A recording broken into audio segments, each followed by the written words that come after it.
100 দাও, কমাচ্ছ কেন? 100। ونعوذ بالله من شرور أنفسنا ومن سيئات أعمالنا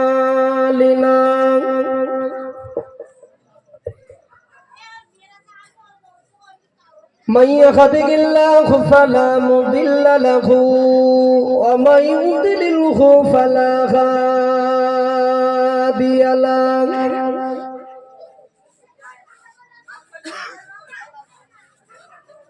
ونشهد أن لا إله إلا الله وحده لا شريك له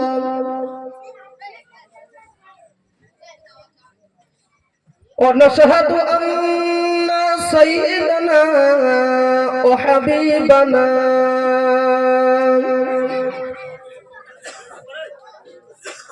ومولانا محمدا عبده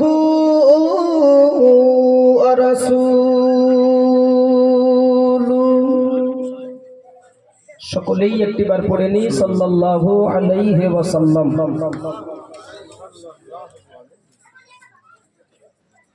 الذي أرسله بالحق بشيرا ونذيرا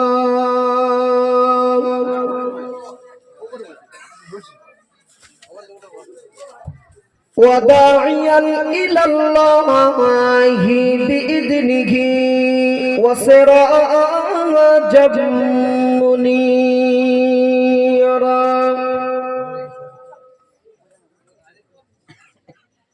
فقد قال الله تعالى في آية أخرى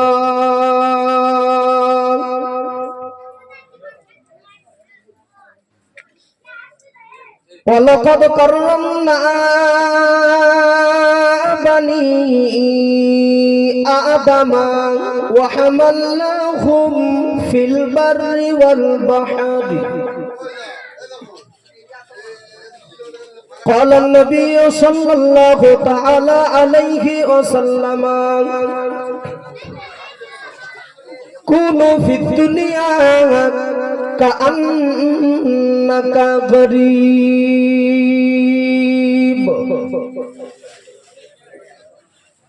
إن الله وملائكته يصلون على النبي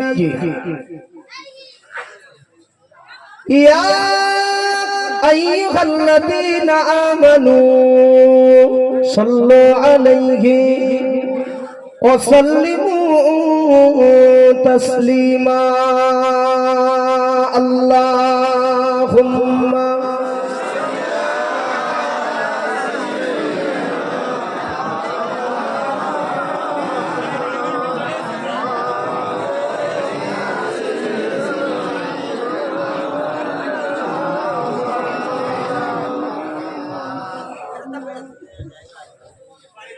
ও মদিনার মাটি রে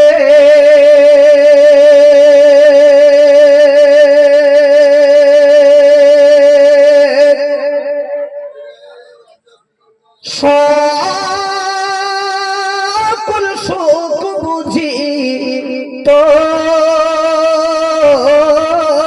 কপালে। আরেকটু জোরে হবে না? আরেকটু জোরে হয় না?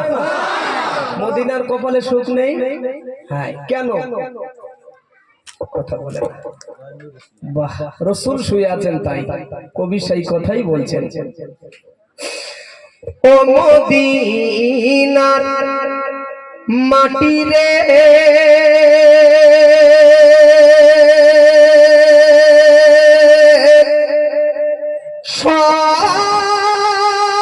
সকল সুখ বুঝি তোর কপালে।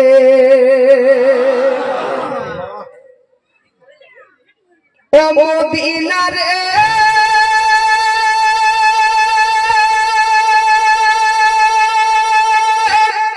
তোর বুকে যার লাগি পাগল সবই, যার তরে হইল সৃষ্টি ত্রিভুবন।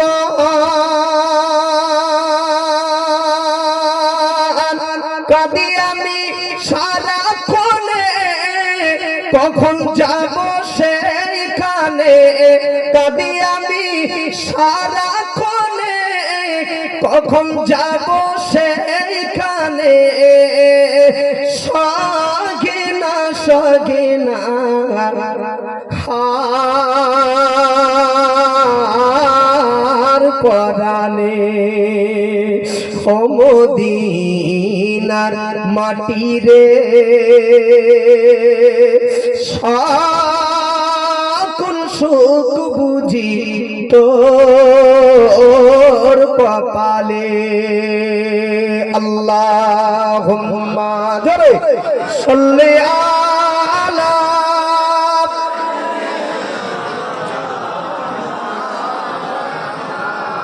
ওয়া আলা আলি।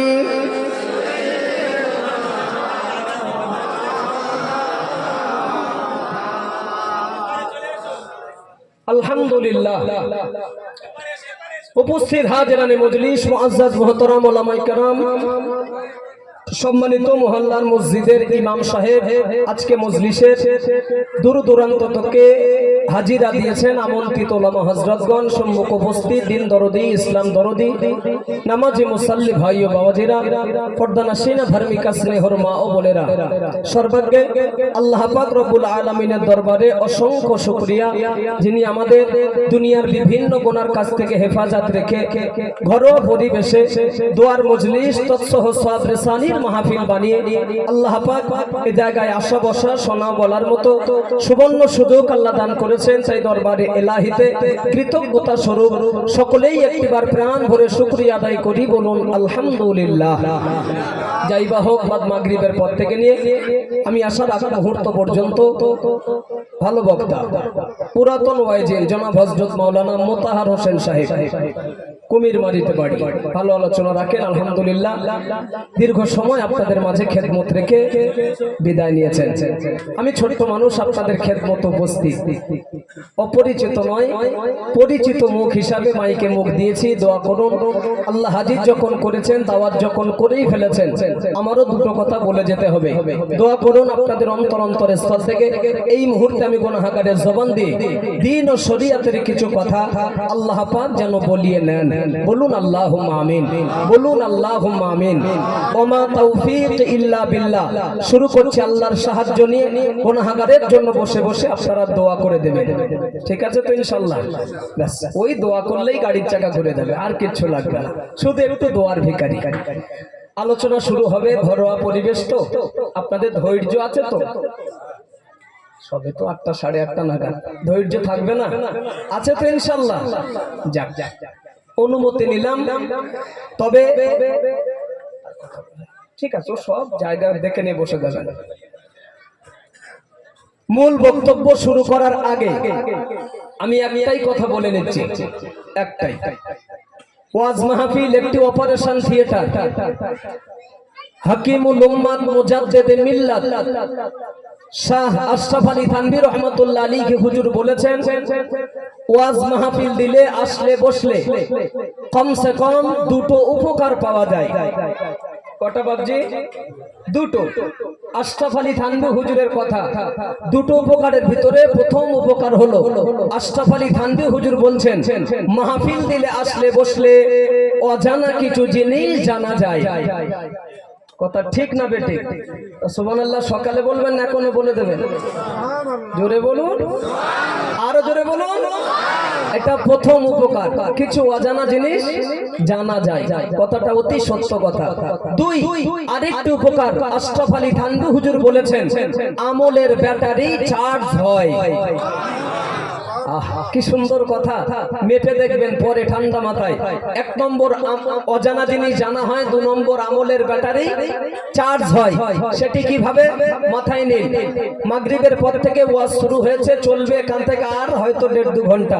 জি, শেষ পর্যন্ত আল্লাহ যতটুকু ওলামা হযরতগণদের মুখ দিয়ে বলিয়ে নেবেন, এসেছি যারা, আল্লাহ আমাদের যাদের শুনিয়ে নেবেন। হতেও তো পারে কিছু অজানা তথ্য জেনে যাব, শিখে যাব, বুঝে যাব, মজলিস শেষ হয়ে যাবে, আমি বাড়ি চলে যাব, আপনিও বাড়ি চলে যাবেন। আগামীকাল সকাল থেকে চেষ্টা যদি করি, ইনশাআল্লাহ আমরা প্রত্যেকেই নিজে নিজে আমল শুরু করে দিতে পারবো। যেহেতু জানার কাজ জেনে যাচ্ছি, শিখে যাচ্ছি, চেষ্টা করলে আগামীকাল সকাল থেকেই আমল হবে।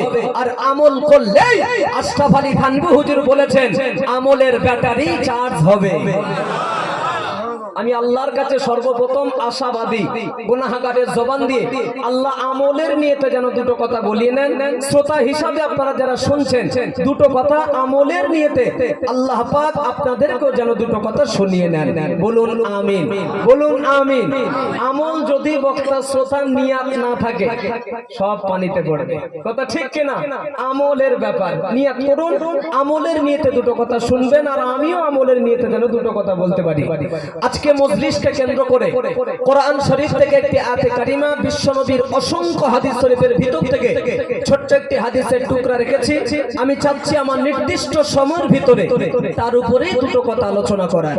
আল্লাহ তৌফিক দিন, বলুন আমিন। কোন ভূমিকায় যাচ্ছি না, সরাসরি আমি ওয়াজে হিট করছি। এখান থেকেই বক্তব্য শুরু। তবে শুরুর বক্তব্য যদি মাথায় নিতে পারেন, জবান দিচ্ছি ইনশাআল্লাহ বিদায় নেওয়ার আগ পর্যন্ত ওয়াজ আপনি বুঝে পাবেন, তারপরেই আমি বিদায় নেব। তবে শুরুতে নীরবে ধ্যান দিয়ে শোনার দাবি আমি রাখলাম। মহান আল্লাহ বললেন, কথা বলবেন না, ওয়াজ শুরু এখান থেকে। ওয়ালাকাদ কাররামনা বানি আদমা, মহান আল্লাহ বললেন বনি আদম সম্প্রদায়ের মানুষ দিগকে, বনি আদমের আওলাদ দিগকে, ওয়াহামালনাহুম ফিল বাররি ওয়াল বাহরি, আমি আল্লাহ সম্মানিত করে বানিয়েছি। কথাটা আপনারা বুঝে পাচ্ছেন না, তার মানে আর একবার রিপিট করছি। আল্লাহ বললেন আদমের আওলাদ যারা, আদমের সন্তান যারা, পৃথিবীতে আমি আল্লাহ তাদের সম্মান মর্যাদা দিয়েছি। খোদ আল্লাহই কোরআনে বললেন। জিজ্ঞাসা যদি করি, আপন ভেবে একটু জোরে বলবেন, আদমের আওলাদ বা সন্তান কারা? জি আকবর ভাই, আদমের বাচ্চা কারা? আমরাই। তাহলে আল্লাহ যে আমাদের সম্মান মর্যাদা দিয়েছে, খোদ আল্লাহই কোরআনে বললেন। আপনারা শুনে কি খুব বেজার, খুব অসন্তুষ্ট? খুশি যদি হন সুবহানাল্লাহ জোরে হয়নি কেন? আরো জোরে বলুন, আরো জোরে বলুন। বারবার কিন্তু শেষ পর্যন্ত এই কথাটা মাথায় রাখবেন। আপনার গাড়ি আমি বারবার কিন্তু হ্যান্ডেল দিয়ে স্টার্ট মারবো না, ভুল হবে। আপনার গাড়ি আপনি হ্যান্ডেল মেরে স্টার্ট করবেন। যদি মনে হয় যে একটা ভালো কথা শুনলাম, জানলাম অথবা বুঝলাম, নিজ ইচ্ছায় জায়গায় বসে একটু জোরে জোরে জোরে সুবহানাল্লাহ আলহামদুলিল্লাহ বলবেন, নেকি যা যা আল্লাহ আপনাকে দেবে ইনশাআল্লাহ। আমি হ্যান্ডেল মারবো, কখনো ওই অপেক্ষা থাকবে না। আপনার গাড়ি আপনি একটু মেরে দেখবেন, মজা লাগবে তাতে। জি, আল্লাহ বললেন আদমের আওলাদ যারা, আদমের সন্তান যারা, পৃথিবীতে আমি আল্লাহ তাদের সম্মান মর্যাদা দিয়েছি। জোরে বলুন, আরো জোরে বলুন। নম্বর 2, লাকাদ খালাকনাল ইনসানা ফি আহসানি তাকওয়িম, মহান আল্লাহ বললেন মানুষ সম্প্রদায়কে আমি আল্লাহ সুন্দর আকৃতি দিয়ে, সুন্দর গঠন করে আমি আল্লাহ জগতে পাঠিয়েছি। আর একটু জোরে হবে না? নম্বর 3, কুনতুম খায়রা উম্মাতিন উখরিজাত লিন-নাস, আল্লাহ বললেন तमाम পৃথিবীতে আমি আল্লাহ আমার তরফ থেকে যত সৃষ্টি পাঠিয়েছি, সমস্ত সৃষ্টির ভিতর দিয়ে ছাঁটাই করে বাছাই করে আমি আল্লাহ শ্রেষ্ঠত্ব দান করেছি উম্মতে মুহাম্মাদীদেরকে। আরো চিল্লে বলি বাবাজি। নম্বর 1 আদম সম্প্রদায়ের মানুষ আমরা। নম্বর 2 আল্লাহর বান্দা হিসাবে আমরা। নম্বর 3 আখিরি নবীর উম্মত হিসাবে শুকরিয়া আল্লাহর, সে তালিকায় আমাদের সকলের নাম। আরেকটু জোরে হবে না? এই পৃথিবীতে এত সম্মান, এত মর্যাদা, এত ইজ্জত আল্লাহ আমাদের দিয়েছে। আল্লাহর কসম খেয়ে নিয়ে বলতে পারি, আমাদের তুলনায় সম্মান, আমাদের তুলনায় মর্যাদা, আমাদের তুলনায় শ্রেষ্ঠত্ব আল্লাহর বিশ্ব জুড়ে, পৃথিবী জুড়ে আল্লাহ পাক আমাদের তুলনায় আর কাউকে বেশি দেননি। সর্বদিক থেকে আমরাই আগিয়ে, সর্বদিক থেকে আমরাই উন্নত, সম্মানে, মর্যাদায়, আদরে, কদরে, ইজ্জতে, সব দিক থেকে আল্লাহ আমাদের স্থান অনেক উঁচু জায়গায় দিয়েছে। আমার বক্তব্যের বিষয় হলো আজকের এটাই, মাথায় নিন। এত সম্মানের অধিকারী যদি আমি আপনি হয়ে থাকি, বা এত মর্যাদার ভাগীদারি যদি আল্লাহ পাক আমার আপনার বানিয়ে থাকে, পরস্পর কোরআনের সেই তিনটে আয়াত দিয়ে আপনাকে বুঝিয়েছি আল্লাহ আমাদের সম্মান, মর্যাদা, ইজ্জত পৃথিবীতে কতটা দিয়েছে। জি, এটাই আজকে আমার বক্তব্যের বিষয়। আল্লাহ আমাদের সম্মান, মর্যাদা, ইজ্জত পৃথিবীতে কতটা দিয়েছে। আমরা সৃষ্টির সেরা, জোরে বলুন, সৃষ্টির সেরা, স্থান সকলের ঊর্ধ্বে, নেমেছে নিচে কেন? হ্যাঁ, মহান আল্লাহ কোরআনে বলেছেন, আল্লাহ আমাদের সম্মানতে অনেক কোরআনের আয়াত নাযিল করে বলেছেন আল্লাহ আমাদের সম্মান, মর্যাদা, ইজ্জত যতটা দিয়েছে। তাই মনে রাখবেন, মাথায় রাখুন, সৃষ্টির সেরা, স্থান সকলের ঊর্ধ্বে, নেমেছে নিচে কেন? ছড়ি তো মুসলমানদের হাতে থাকবে রে ভাই, পিঠে আসার কারণটা কি? হ্যাঁ, তাহলে ছড়ি ছিল হাতে, এসেছে সবে পিঠে। স্থান ছিল সকলের ঊর্ধ্বে, নেমেছে সবে নিচে। কেন, কি কারণে, কাদের দোষে, কাদের ভুলেতে? আরেকটা কোরআনের আয়াত শুনুন, মহান আল্লাহ বলেছেন, ইন্নাদ দীনা ইনদাল্লাহিল ইসলাম। আল্লাহ বললেন, পৃথিবীতে যত ধর্ম রয়েছে আমি আল্লাহ আমার কাছে মনোনীত ধর্ম, পছন্দনীয় ধর্ম, ওই ধর্মের নাম ইসলাম ধর্ম। জোরসে বলা লাগবে। পৃথিবী জুড়ে ধর্ম কম নেই বাবু, আগে বুঝতে হবে। বহু বহু বহু ধর্ম রয়েছে। মহান আল্লাহ স্বয়ং নিজে যে ধর্মটাকে ভালোবাসেন বা পছন্দ করেন, সেই ধর্মের নাম আল্লাহ কোরআনে জায়গা দিয়ে উল্লেখ করেই আল্লাহ বললেন, ইন্নাদ দীনা ইনদাল্লাহিল ইসলাম। পৃথিবীতে যত ধর্ম রয়েছে আমি আল্লাহ আমার কাছে মনোনীত ধর্ম, পছন্দনীয় ধর্ম, ওই ধর্মের নাম ইসলাম ধর্ম। এইবারে বুঝে উত্তরটা দেবেন বাবু।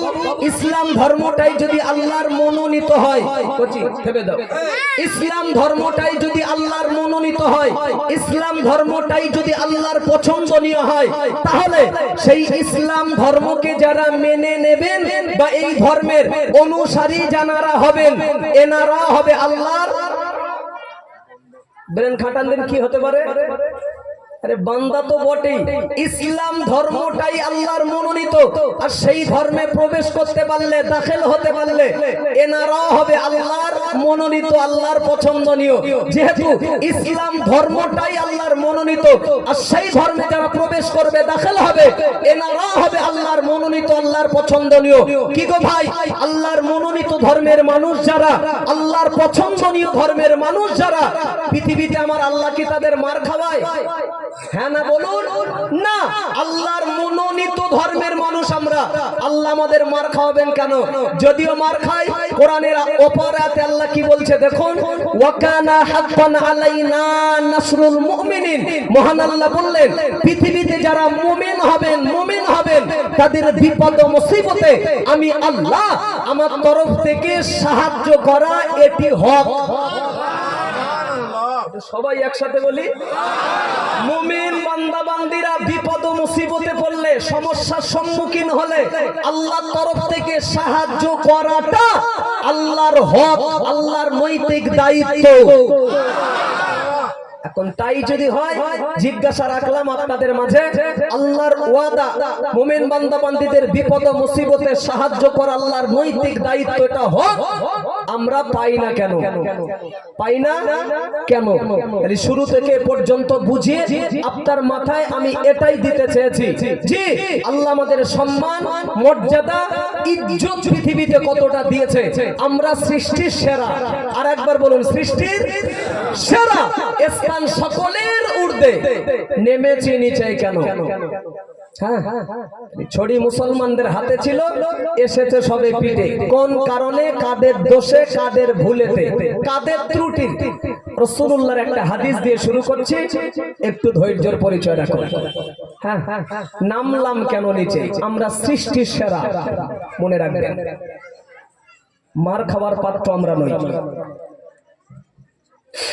আল্লাহ নবী বললেন, আল্লাহ নবী হাদিস শরীফে জানালেন, জামানার মানুষের যখন 15টা পাপের কাজে লিপ্ত হবে, জামানার মানুষের যখন 15টা অন্যায়ের কাজে জড়িত হবে, আল্লাহ নবী বললেন তখনই আল্লাহর আসমানে গজব শুরু হয়ে যাবে। আর ঠিক সেই সময়ে আল্লাহ পাক জালেম সরকার পাঠিয়ে মুসলমানদেরকে আল্লাহ লাঞ্ছিত করবে। চেপে যান। রাসূল 1500 বছর আগে বলেছেন সোনার জবানে, কথা শুনছেন তো নাকি? জামানার মানুষেরা যখন 15টা পাপের কাজে যখন জড়িয়ে যাবে, 15 পিস অন্যার কাজে যখন শামিল হবে, রাসূল বলেছেন আল্লাহর আসমান থেকে গজব আসবে, জমিন থেকে নয়, নামবে আসমান থেকে। আর ঠিক সেই পিরিয়ডে আল্লাহ জালেম সরকার পাঠিয়ে মুসলমানদেরকে আল্লাহ শায়েস্তা করবে, ছেটে দেবে। সময় নষ্ট না করে জিজ্ঞাসা করতে পারেন এই 15টা পাপের কাজ কি কি? এটাই তো, শাখা পোশাকে গেলে সময় হবে না, মূল রাস্তা হচ্ছে। আল্লাহ নবী বললেন, আল্লাহ নবী হাদিস শরীফে জানালেন, 1 নম্বর অযোগ্য ব্যক্তিরা যখন যোগ্যতার আসনে বসে নেতৃত্ব দিবে, অযোগ্য ব্যক্তিরা যখন যোগ্যতার আসনে বসে নেতৃত্ব দিবে, কলম চালাবে, আল্লাহ নবী বললেন তখনই আল্লাহর আসমানে গজব শুরু হয়ে যাবে। নম্বর 2, দেশের মোড়ল মাতব্বরেরা যখন মসজিদ মাদ্রাসা তথা গরিব মানুষদের টাকা পয়সা লুট করে খাবে, আত্মসাৎ করে খাবে, তারা নবী বললেন তখনই আল্লাহর আসমানে গজব শুরু হয়ে যাবে। নম্বর 3, আল্লাহ নবী বললেন আল্লাহর ঘর মসজিদের ভিতরে গিয়ে যদি, আল্লাহর ঘর মসজিদে বসে বসে যদি জামানার মানুষের জবানে দুনিয়ার গল্প বেশি বেশি বেশি বেশি বেশি বেশি করে, তারা নবী বললেন তখনই আল্লাহর আসমানে গজব শুরু হয়ে যাবে। নম্বর 4, সমাধি গানার বাজনা যখন প্রাচুর্য পাবে, গানার বাজনা সমাধি যখন বেড়ে যাবে, তারা নবী বললেন তখনই আল্লাহর আসমানে গজব শুরু হয়ে যাবে। নম্বর 5, ধনী ব্যক্তিরা যখন যাকাত দেওয়াটাকে নিজেদের জন্য তখন জুলুম অত্যাচার বলে মনে করবে, ধনী ব্যক্তিরা যখন যাকাত দেওয়াটাকে নিজেদের জন্য তখন জুলুম বোঝা বলে মনে করবে, আল্লাহ নবী বললেন তখনই আল্লাহর আসমানি গজব শুরু হবে। একটু দম নিতে দেন। হ্যাঁ, দম নিয়ে বলছি, ঠিক আছে। ধ্যান এবং ধৈর্য দুটোই যদি থাকে ইনশাআল্লাহ উত্তর সঠিক পাবো, ইনশাআল্লাহ। আমি কিন্তু 15 পিস বলিনি ভাই, কটা? জোরে বলো। বাকি? আচ্ছা, এখানে রাখছি। কি বলি শোনে, বলে বা কি করব? এই যে বললাম দম নেই, আসলে এটা নয়, বলে বা কি করব? এই যে শুরু থেকে 5টা পয়েন্ট আমি বলে ফেলেছি না, আল্লাহ যদি তৌফিক দেয় বলা যদি শুরু করি আর জায়গায় বসে টুক টুক টুক টুক করে যদি কথাগুলো শুনতে থাকেন, তো মানে ধৈর্য যদি কুলায়, ইনশাআল্লাহ এই 5টা পয়েন্টের উপরে কিছু কম বেশি 2-5 ঘন্টার ওয়াজ আছে, তাহলে আরো যে 10টা কথা রাখবো তার উপরে কথা না বাড়ালে, বক্তব্য না করলে মাথায় কিচ্ছু যাবে না। এজন্য বক্তব্য করি, বোঝানোর একটা ধারা থাকে। শুরু থেকে 5টা পয়েন্ট আমি বললাম, টুকটুক করে কিছু কথা এই 5টা পয়েন্টের উপরে বলা যাক, সময় যদি পাই দেখা যাবে আরো মাথার 10টা কথা। ধ্যান দিন, 15টার ভিতরে বলেছি 5 নম্বর 1, প্রথম পয়েন্ট রাসূল বলেছেন অযোগ্য ব্যক্তিরা যখন যোগ্যতার আসনে বসবে, নেতৃত্ব দেবে, কলম চালাবে, যখন রাসূল বলেছেন আল্লাহর আসমান থেকে গজব আসবে। কথাটা শুনলেন তো? একটু সাড়া দিতে হবে কিন্তু, শুনেছেন তো? ব্যাস।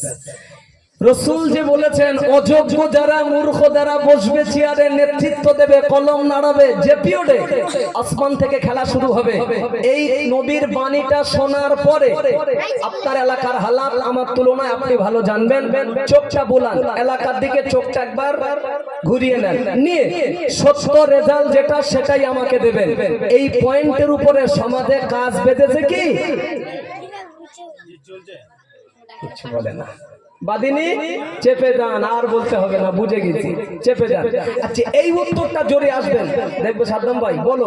আজ থেকে 1500 বছর আগে সোনার জবানে আমার নবী যে কথাগুলো বলে গিয়েছেন, যেমন একটা সময় আসবে, পিরিয়ড আসবে, এই এই জিনিসগুলো ঘটবে। নবী এতদিন পূর্বে যা বলে চলে গিয়েছেন, বলুন আমার নবীর কথাগুলো সত্য হবে না মিথ্যা হবে? দিলের কথা বলবেন, সত্য না মিথ্যা? সত্য।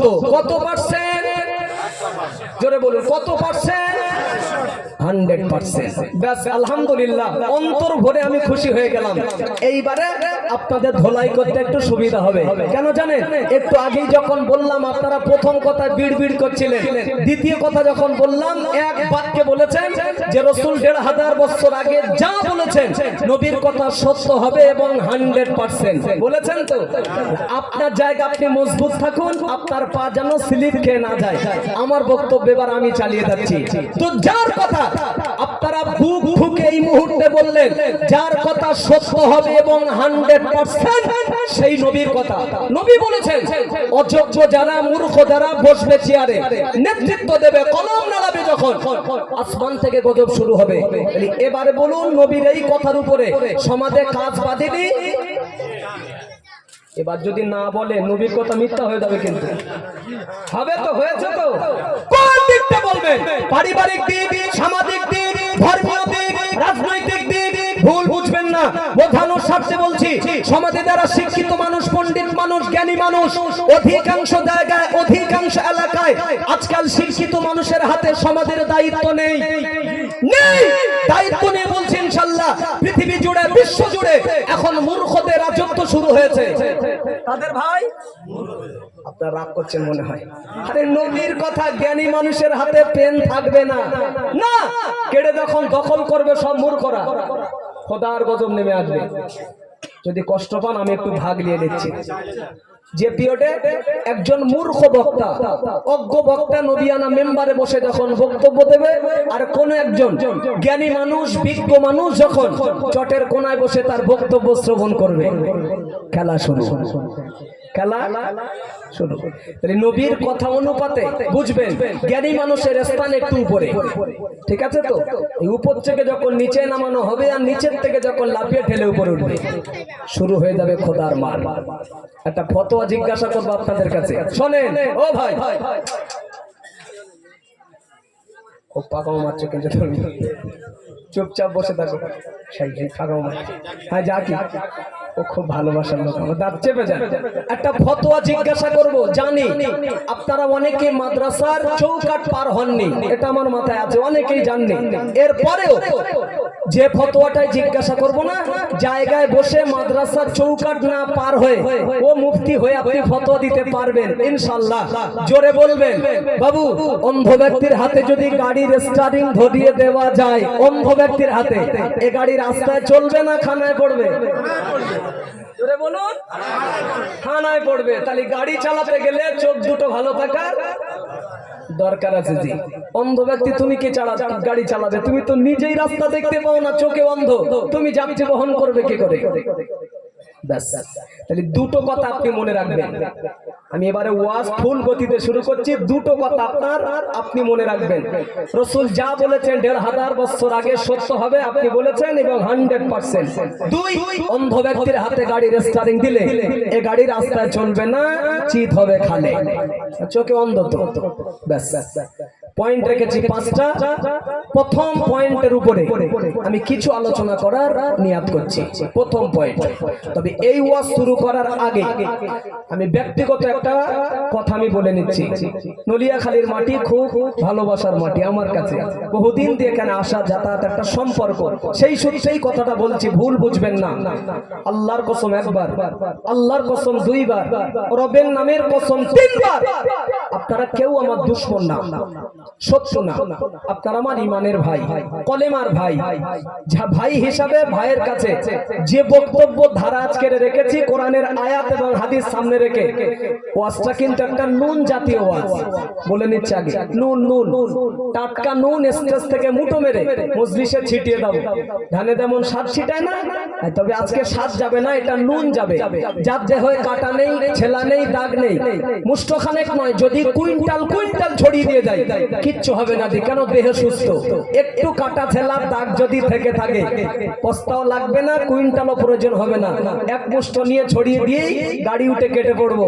যদি একান্ত আমার ওই নুন কাটা জায়গায় পড়ে গিয়ে চিটচিট জ্বালা শুরু হয়ে যায়, চট করে আমার উপর যেন রেগে যাবেন না। কেন জানেন?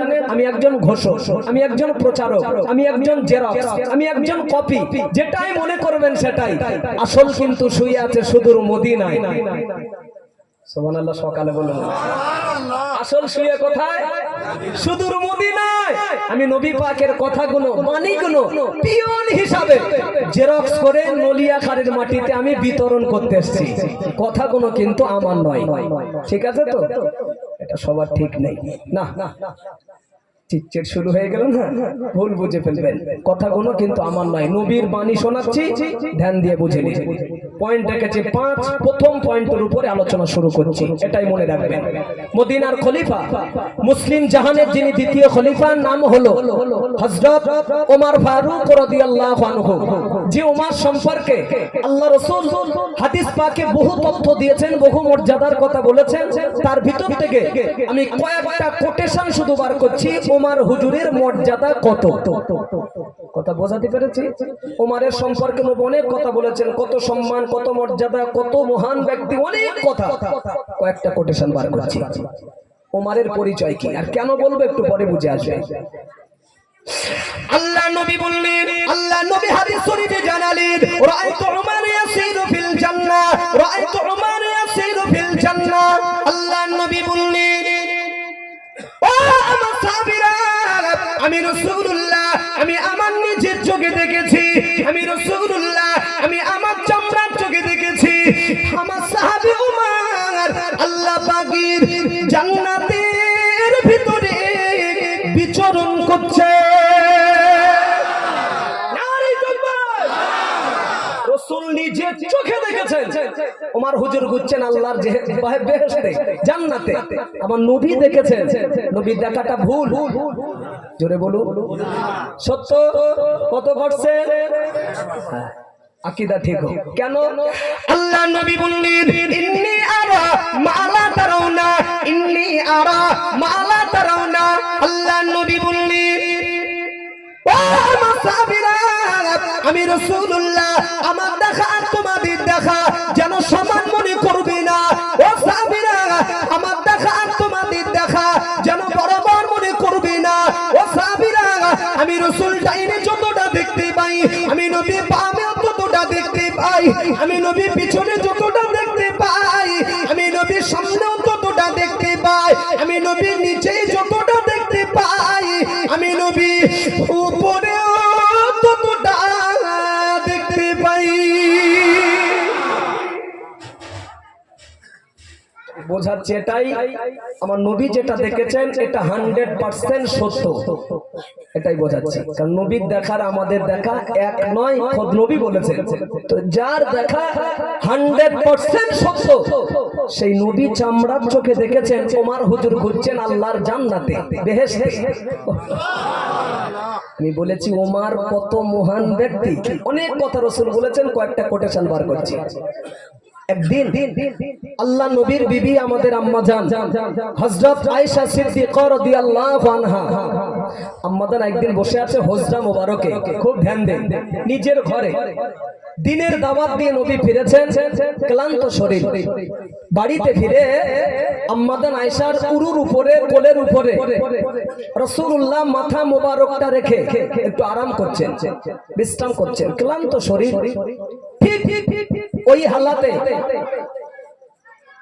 হালাতে আম্মা জান আয়েশা মাথাটা উঁচু করেছেন আল্লাহর আসমানের দিকে, আকাশের দিকে মাথা উঁচু করেছেন। স্বামীর মাথা তথা রাসূলুল্লাহর মাথা বিবি আয়েশার কোলে, বিবি আয়েশা বসে আছে নিজের ঘরে। ওই অবস্থায় মাথা উঁচু করেছে আয়েশা আমাদের আম্মা জান আকাশের দিকে, মাথাটা আসমানের দিকে উঁচু করে দেখছে। ধ্যান দেন, আল্লাহর আসমানে অগণিত তারা দেখা যাচ্ছে চোখে। এটাই আমার ঘর, যেখানে বসে কথা বলছি। এই স্টেজ যা করা হয়েছে আপাতত আমার ঘর।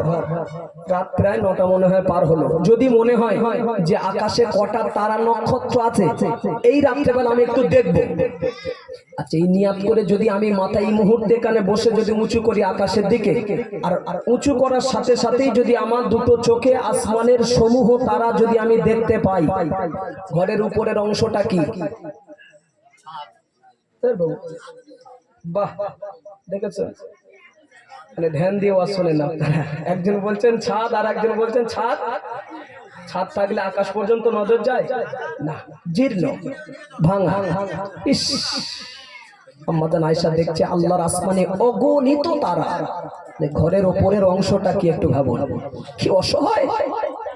মাথাটা হ্যাট করলেন, আল্লাহ রাসূলকে লক্ষ্য করে বললেন, ইয়া রাসূলুল্লাহ, আমি আপনার বিবি আয়েশা। ঠিক এই মুহূর্তে আমার ভিতরে একটি প্রশ্ন উদয় হয়েছে, হুজুর বলবো? একটা প্রশ্ন। কি আয়েশা? হুজুর আমার জিজ্ঞাসা, আল্লাহর আসমানে যত পরিমাণ তারা, যত পরিমাণ নক্ষত্র আমি আয়েশা দেখতে পাচ্ছি, আমার জানার বিষয়, এত পরিমাণ নেকি, এত পরিমাণ সওয়াব পৃথিবীতে আল্লাহ কারণ নামায় আমলে বা কারণ নসিবে আল্লাহ কি দান করেছেন? কথা বুঝে এসছে তো? এক কথায় আকাশে যা তারা দেখলাম, এত পরিমাণ নেকির মালিক পৃথিবীতে কেউ কে আছে? জিজ্ঞাসা। এখানে যত ব্যক্তি আমরা আছি, নারী পুরুষ, আল্লাহ যদি আমাদের হায়াত দেয়, ধরলাম 10,000 বছর, 10 বছর নয় 10,000 বছর বলেছে, আকাশে কটা তারা নক্ষত্র আছে গুণে শেষ করতে পারবেন? পারবেন না। আল্লাহ নবী বললেন, বিবি আয়েশা,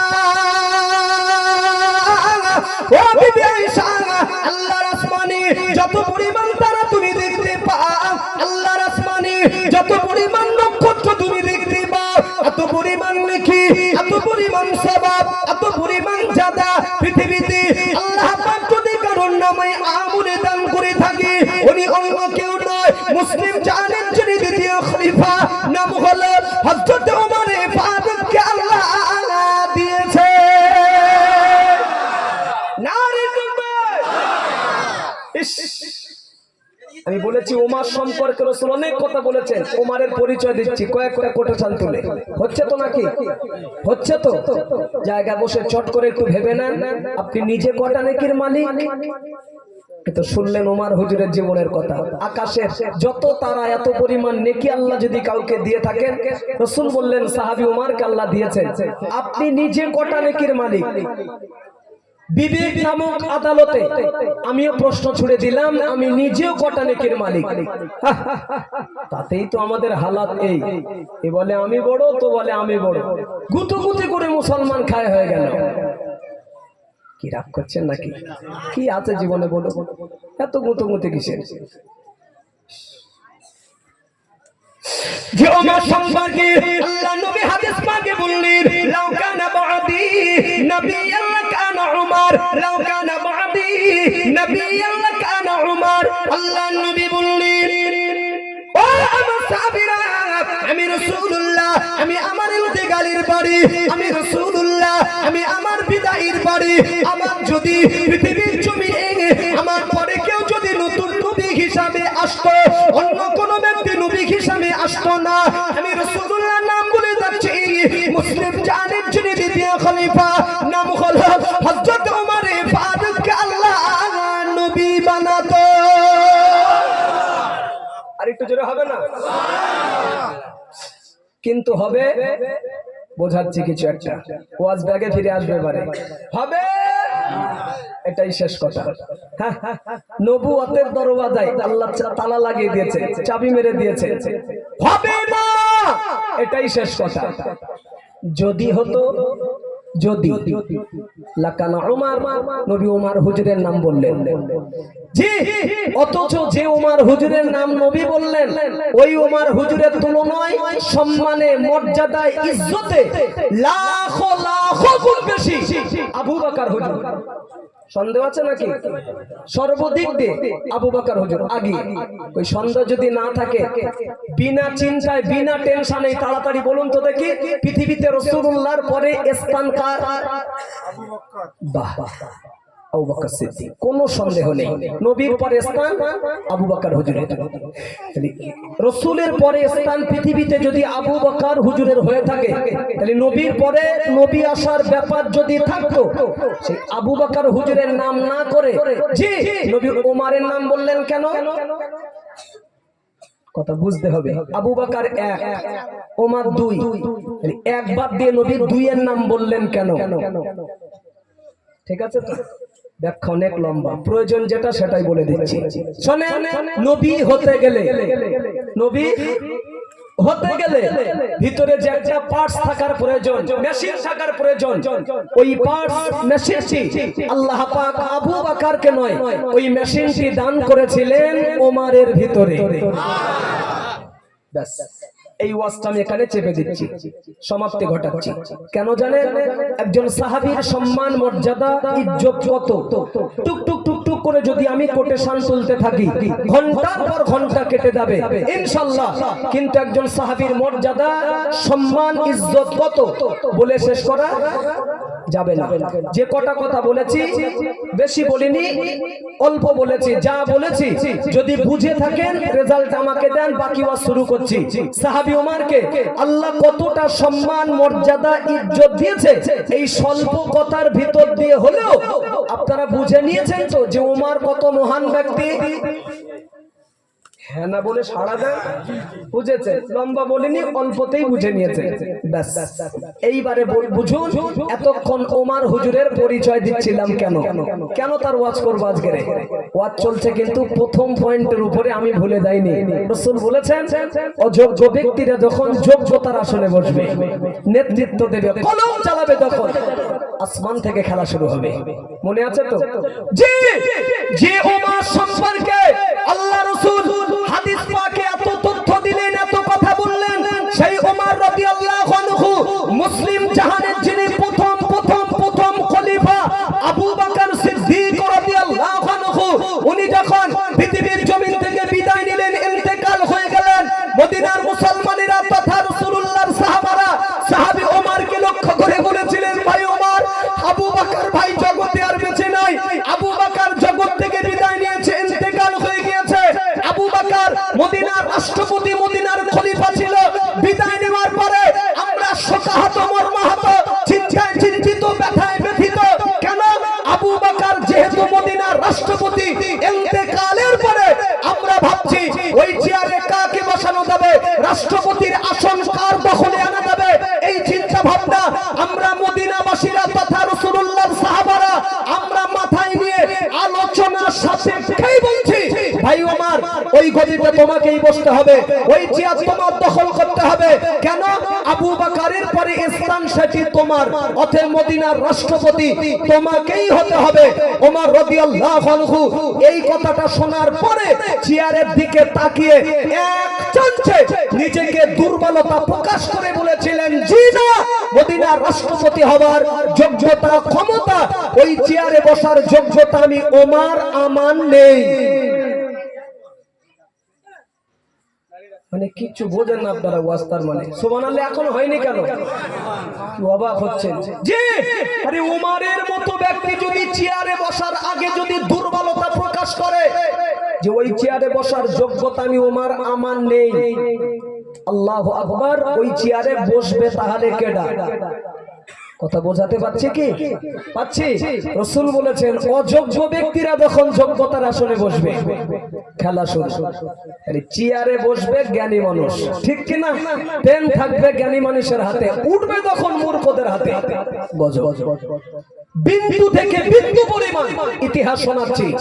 ওমর হুজুরের ইচ্ছা ছিল না, না চেয়ারে বসবে না, অথচ আবু বকরের পরে স্থান কিন্তু ওমর হুজুরের, বসবে না।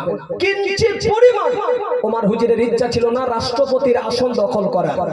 এরপরে জনগণ কিন্তু ওমর হুজুরকে রেহাই দেননি, ছেড়ে দেননি। স্থান তো আবু বকরের, মানে ওমরের। তো সেই ওমর রাজি যদি না হন, জনগণ প্রেসার দিয়ে জোর করে সাহাবী ওমর হুজুরকে বসিয়েছে মদিনার রাষ্ট্রপতির আসনে। এটা কিন্তু ইচ্ছা নয়, না। আপাতত ওয়াজ করার আজকে আমার বিন্দু পরিমাণ কোনো ইচ্ছা নেই, আজকে মুড নেই। এসছি আকবর ভাই জোর করে যদি এখানে তুলে মাইকটা সামনে দিয়ে বলে ভাই ইচ্ছা যদি নাও থাকে ভাই আমার সম্মানটা কিন্তু বাঁচাতে হবে, ওয়াজ একটু চালাও।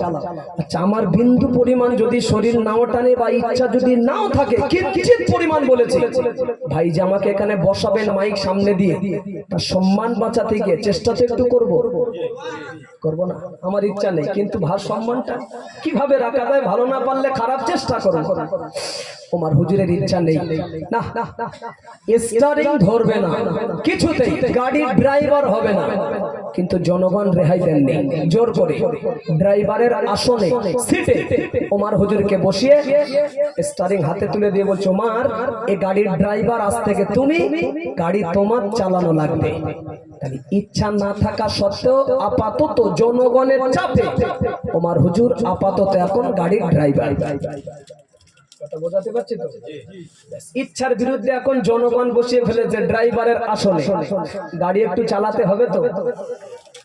ড্রাইভার যখন হয়েছে গাড়ি চালাবে না, ব্যাস ফলো করবেন। এইবারে ওয়াজ শুরু করছি, ওমর হুজুর গাড়ি চালানো শুরু করবেন। ওমর হুজুরের গাড়ি সিধা সিধা সিধা পশ্চিমে নিয়ে যায় না এদিক ওদিক বেঁকিয়ে ফেলে। ওমর হুজুর যে স্টারিং ধরেছে ফলো রাখবেন, আর পাশাপাশি এটাও ফলো রাখবেন আমরা যাদের হাতে গাড়ির স্টারিং দিয়েছি আমাদের গাড়িটাও কোন দিকে যাচ্ছে মাথায় রাখবেন। তো ওমর হুজুরের গাড়ি আগে থাক, দেখি কোন গাড়ি কোন দিকে যায়। আপনারা ফতোয়া দিয়েছিলেন আর একবার স্মরণ করাচ্ছি, অন্ধ ব্যক্তির হাতে গাড়ির স্টারিং দিলে গাড়ি রাস্তায় চলবে না, পড়বে খালে। দেখো ওমর হুজুর অন্ধ না চোখলা, গাড়ি চালাচ্ছে বা দেখো। সাহাবী ওমর রাদিয়াল্লাহু আনহু মদিনার রাষ্ট্রপতি হওয়ার পরে, মদিনার খলিফা হওয়ার পরে সাহাবী ওমর রাদিয়াল্লাহু আনহু কোনদিন আরামের বিছানায় ঘুমাতেন না গো।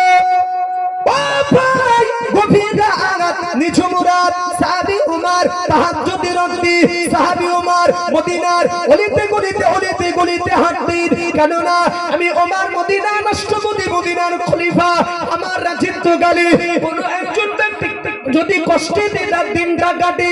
শুধু তাই নয়, সাহাবী ওমর মদিনার মসজিদে নববী শরীফে একদিন তাহাজ্জুদের ওয়াক্তে মদিনার মসজিদে নববী শরীফের ভিতরে গিয়ে এত কান্না কাঁদে, এত চোখের পানি ঝরায়।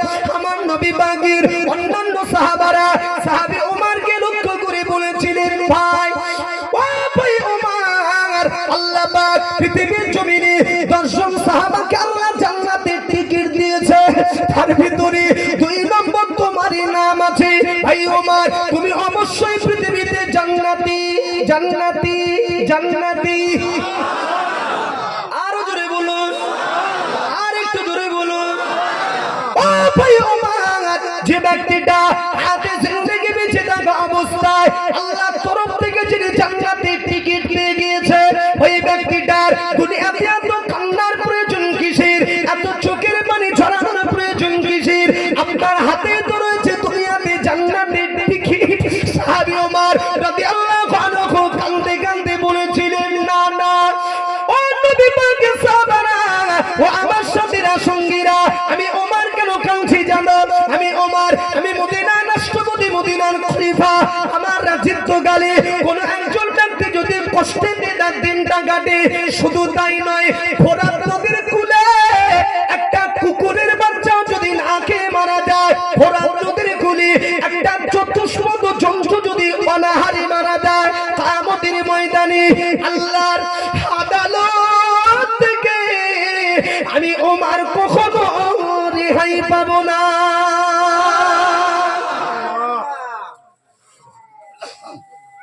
তাড়াতাড়ি বলুন চট করে। ড্রাইভারের মাথায় যাত্রীর চিন্তা আছে কি? আছে না? থাকবে যখন খোদার আসমান থেকে গজব আসবে। স্টারিং ধরেছো, দায়িত্ব যখন ভুলে যাবে যে আমার পিছনে যাত্রী নেই, ভুলে যাবে তখন খোদার গজব। জি ওমর হুজুরের কান্নার কারণ জনগণের কথা বাদ দাও, মানুষের কথা ফেলে দাও।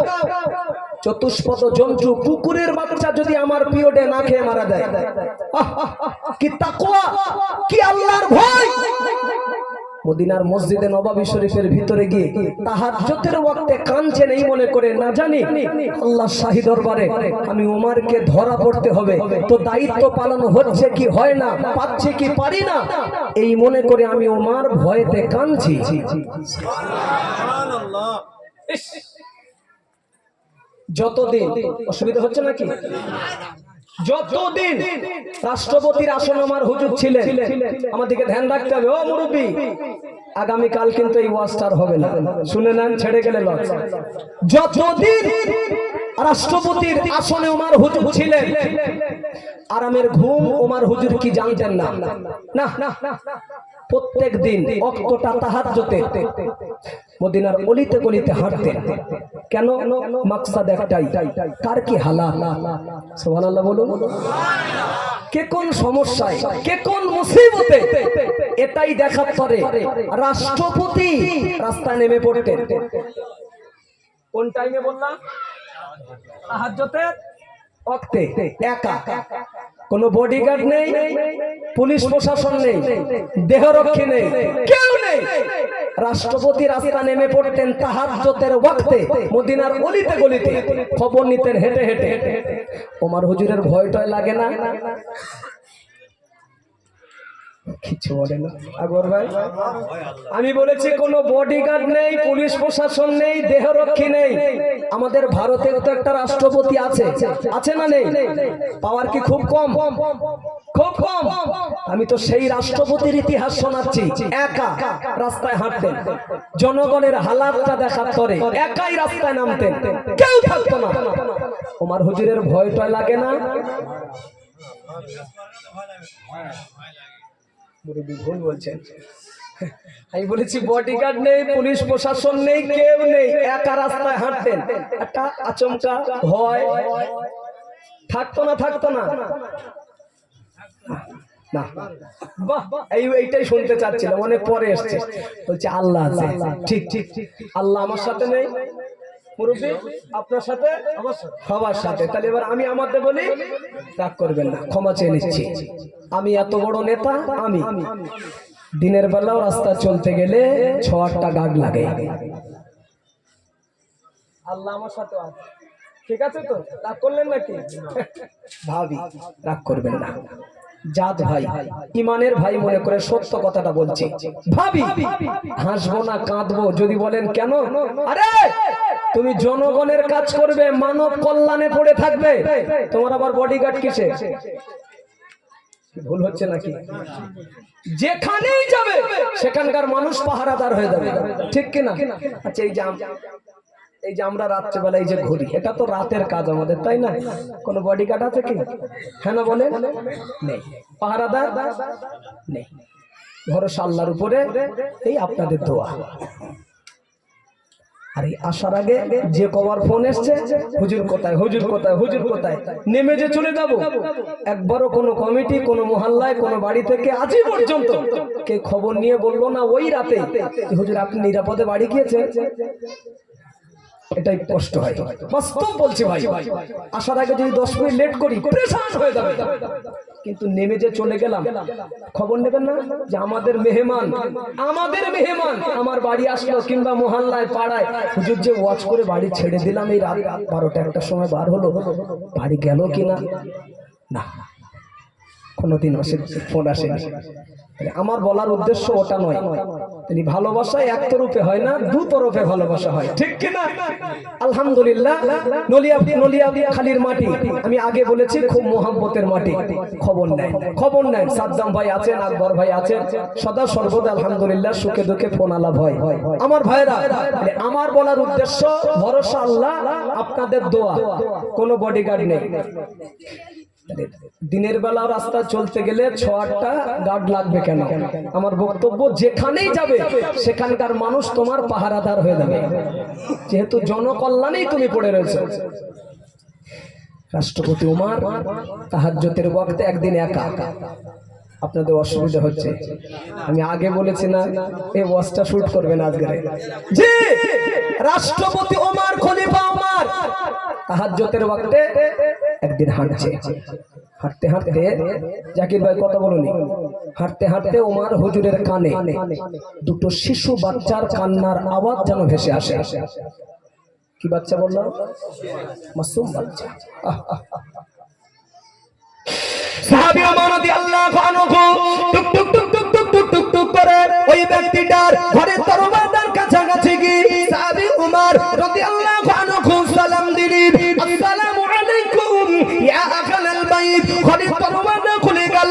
সাহাবী ওমর রাদিয়াল্লাহু আনহু লক্ষ্য করে দেখলেন ঘরের দরওয়াজা যেই না খোলা, ওই ঘরের ভিতরে ঘরের কিনার আগায় দুটো মাসুম সন্তান দাঁড়িয়ে দাঁড়িয়ে দাঁড়িয়ে দাঁড়িয়ে কাঁদে।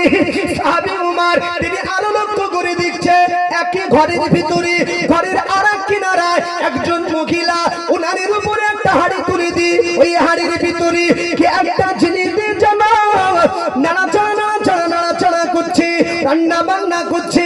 সাহাবী ওমর রাদিয়াল্লাহু আনহু জিজ্ঞাসা করেছিলেন, মা ও মা মদিনার রমণী, ও মা মদিনার মহিলা, বলো না মা এই গভীর রজনীতে তোমার বাড়িতে কেন কান্নার আওয়াজ পাওয়া যায়? মদিনার রমণী বললেন, আপনাকে তো চিনি না জানি না।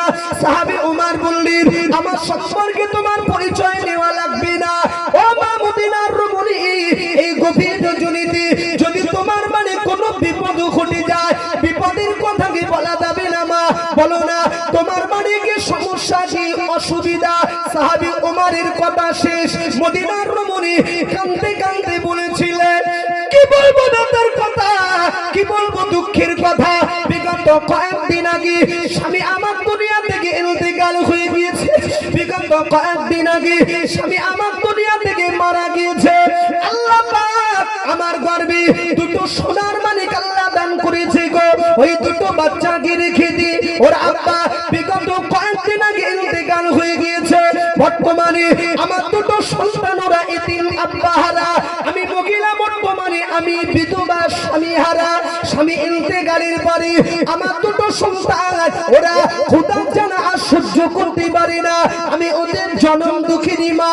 ওরা আমার কাছে দুবেলা দুমুঠো দুটো আহারের জন্য দাবি করে, দুটো খাবারের জন্য প্রস্তাব রাখে। আমি ওদের জনম দুঃখিনী মা। আমি ওদের মুখে দুবেলা দুমুঠো ভালো করে আহার তুলে দিতে পারি না, খাদ্য ধরতে পারি না। যার কারণে রাত গভীর ওদের চোখে ঘুম আসে না বলি ঘরের কিনারে দাঁড়িয়ে দাঁড়িয়ে দাঁড়িয়ে দাঁড়িয়ে ওরা কাঁদে। কান্নার কারণ ওদের পেটে এখন অত্যন্ত ক্ষুধার জ্বালা।